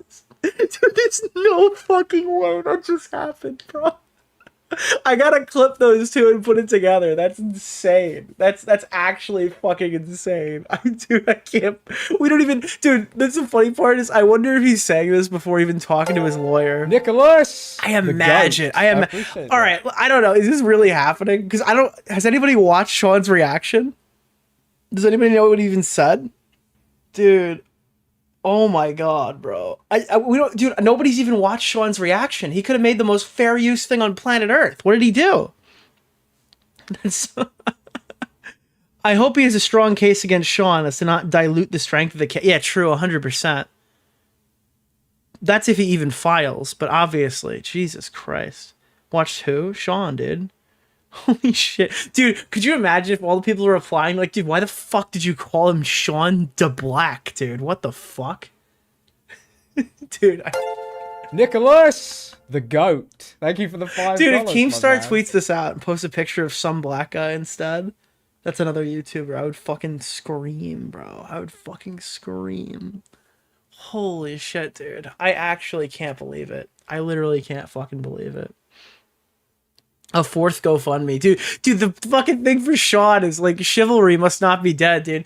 Dude, Sean has to now start his GoFundMe 5 days late. I'm actually fucking screaming in my mind. So wait, all of this money's already been distributed and it's obviously going to go to the women first. Sean is fucked, dude.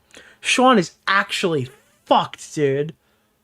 You should post a picture of Sam Hyde. That's a great... I'm actually going to tweet that right now. I'm stealing that from you. I'm ripping that straight from the jaws of life to post to Twitter. Sean DeBlack is being sued. Ethan has announced a fourth lawsuit on Sean DeBlack, and I'm going to put a picture of Sam Hyde. Should it be Black Sam Hyde or Sam Hyde? Boom! It's up. It is up. It is up, folks. It is up. Dude, I'm the new Yeet, bro. I'm the #1 journo. Journo! Ah! What's the name of the guy? Keemstar Orbiter? Nick Oreo. There he is, dude. Mr. He Oreo. did it. Happy birthday. At this rate, Ethan will be living in his lawyer's basement. We're watching history right now. Yeah, dude, I can't believe it. I can't believe this. This is actually fucking crazy. Holy shit. All right, let's watch a little bit more of this and get out of here. That one is the worst, right? It's like, because you're just, hi, I'm meeting factor number 4. I just am telling you that by doing this, you are not going to watch it in the original, because why would you? Oh, my Jesus Christ. I mean, it's pretty fucking nuclear. This is the culmination of years worth of React grift, but like, Ethan Klein has to be the one doing it. I don't know. It's frustrating because this conflicts with like so many different positions. dude, oh god, I don't know. What defense do you have at this point? It's like, I am anti-React, anti-lawsuit. I don't know. None. Yeah, your defense is roll over and die. Oh my god, that is lethal. Holy shit on civil law. You weren't on good ground anyway, by the way. You were already like going to die anyway. Like you're sinking right now, but you went from being in a sinking ship to the Titan submersible. But now that you've just basically given up the game, right? I mean, you were already using the entirety of the work. You told them that you're going to do the entirety of the work. You've already admitted that you're not adding much commentary, so you're not very transformative. And you're also admitting that I'm a substitute for the work and you're not going to, yeah, you're just basically like, just how big a check do you want me to write? Is it a big check or a small check? Holy shit, dude. Oh my God. How much? Dude, it's, oh, what the fuck, dude? Holy shit. Immediately just, yeah, you're fucked. You're fucked. Write a big or small check, depending, whatever the merciful God Ethan Klein decides that you have to pay. How much probably big, yeah. To pay you. That's yeah, it's not going great. You are way too comfortable committing crimes out in the open. Well, there you have it. 3 separate lawsuits for 3 separate geniuses. Now, I want to make it clear again, and I hope it's been obvious about why I'm suing these 3 people and not others. And by the way, of course, he's not the government, so he's under no obligation to like provide equal protection, right? Or yeah, he's not the government, so he can sue the people he wants to. Speaking of sue the people he wants to, I agree with what you're saying here. I think you should sue Mike from PA as well. I mean, I don't really know why. I don't know how good the case would be, but you got to throw a white guy in there, right? Otherwise, like DEI, you know. I think Mike from PA as well. Listen, if we're taking orders here, I don't know. I'm just saying. Kind of funny. He's got a bad haircut, you know. He's kind of a lawyer too. Maybe he'll represent himself. It'll be really funny, like Todd Todgers, dude. As long as he has a valid cause of action, of course. He can't sue them frivolously, which, you know, isn't a problem. But he can choose to sue and not. Did Mike admit it was a market subsidy? I have no idea. But I didn't know Sean did either when I said that before, so maybe they all did. And, you know, it's the old, the defense, it doesn't really work in criminal law either. The defense of everyone else is speeding. Wait, that's the best part. You don't even have to dox Mike. His name and location are public. That's even better, dude. So you can't pull me over for speeding? That doesn't really work in criminal cases either. Hey, officer, everyone on this interstate is going 90. Everyone's going 90. And the officer's response is, yeah, well, I pulled over you. Yeah, the thing that I hear a lot is that your speed limit goes with the traffic. So if everyone's going 140 miles per hour, well, you've got to go 140 miles per hour on a 55 mile per hour road. And it's like, that works great until you're the guy they choose to fucking pull over. And that's basically the right answer. It's like, well, yep, sucks to be you, right? Sorry you're the one who draw the short straw, but you know, everyone else is speeding, therefore somehow I'm not guilty of speeding is not a thing. Everyone else went into the store and, you know, did the flash mob and did the theft. Everyone else did too. Yeah, but we caught you. Sucks to be you, I guess. And if that's true for the government, it's even more true for him because he has no equal protection problem. So he can choose who to sue or not at his pleasure. So, you know, no problem there. Yeah, that's fine. These people not only violated all of the principles of fair use, they also did it maliciously. And that's the part that really got me. I think if you're a reactor on Twitch, for the most part, if you make a good faith effort to comment, and if you make a good faith effort to promote the author, to link to them. Like, you can see Ethan is actually trying Hey here. there, Denims. Sorry to hear about that giant lawsuit you lost. You get 5 big booms. Boom, boom, boom, boom, boom. They were at VidCon. I didn't see them. That was a shame. I would have loved to fucking go to the meet and greet. Take a picture with fucking AJ and Big Justice, dude. Try to drive traffic to the How many times do you think boom was said through that fucking thing? original video. I think you're probably pretty much doing the right thing, and that's fine. And I would never sue someone for that. Take it to these 3 absolute morons to state their intention to steal my property on video. You know, and to all the detractors who are saying that I'm targeting women, that I'm a hypocrite for suing for I'm suing Sean DeBlack. copyright infringement, I just have this to say. I don't care. What I do hope, though... All right, so that was the part we needed to watch. Is there anything else here that I think is super significant? Who made the band originally? This guy looks like he could be like a mean mall Santa. I mean good, not like aggressive. Nicholas! I don't know. And I don't even know the person who sold it to me is supposed to, how they're supposed to know who made it to me. I mean, it's been branded, but like, who originally made it? I don't know. What country did it originally come from? I don't know. How am I supposed to figure that out? What is happening? How's the person who sold it to me supposed to figure it out? How would they know? Right? The person who sold it to me isn't Is he talking about crack? What's happening? Is for the band. I don't know. Don't clip that out of context. That's relevant. We jumped to a random timestamp. Alexandria is solid. The lawsuit, at least against some of the mods, is solid. The lawsuit against other mods, maybe less so. That's crazy. He thinks his own... Dude, what? So I think some of them may successfully get dismissed out of this action because you can't show that they directly contributed to this particular infringement. And I think you're going to have to show a little bit more direction. I don't think you're going to be allowed to get there through multiple different chains. So I think some of the mods will win on a motion to dismiss. Bro, I think some of you motherfuckers on YouTube need to start being a lot more careful. I don't know. People are going to have their eyes open looking for shit like this. Some of them will not. And our principal is going down. I'm not even talking specifically about like market replacement shit, but there's just so much common shit on YouTube that you just know would never fly and fucking... going down hard. That is my prediction. So against the principle, I think that this has basically a 95% chance, if not better, of surviving a motion to dismiss. It more than makes its prima facie case. It's more than correct under the case law. There really is no real defense that works. Yeah. So, no, it doesn't really work. Summary judgment? Well, summary judgment only really works if there are no facts in dispute. And so, I don't know whether or not they'll dispute the facts or whether or not they'll admit to any facts. So if they just simply deny all the facts, that will preclude a summary judgment. You know, they'll preclude a successful summary judgment if they simply deny everything. What does that mean? What is a summary judgment? Preclude a successful summary judgment. Summary judgment. Okay. A judgment entered by court for one party against another party. Summary without a full trial. Okay. To be proven. Nicholas, so, you're entitled to a trial. Thank you for the $5. So it depends. Is it Noah dismissed? Noah Sampson was never filed, to my knowledge.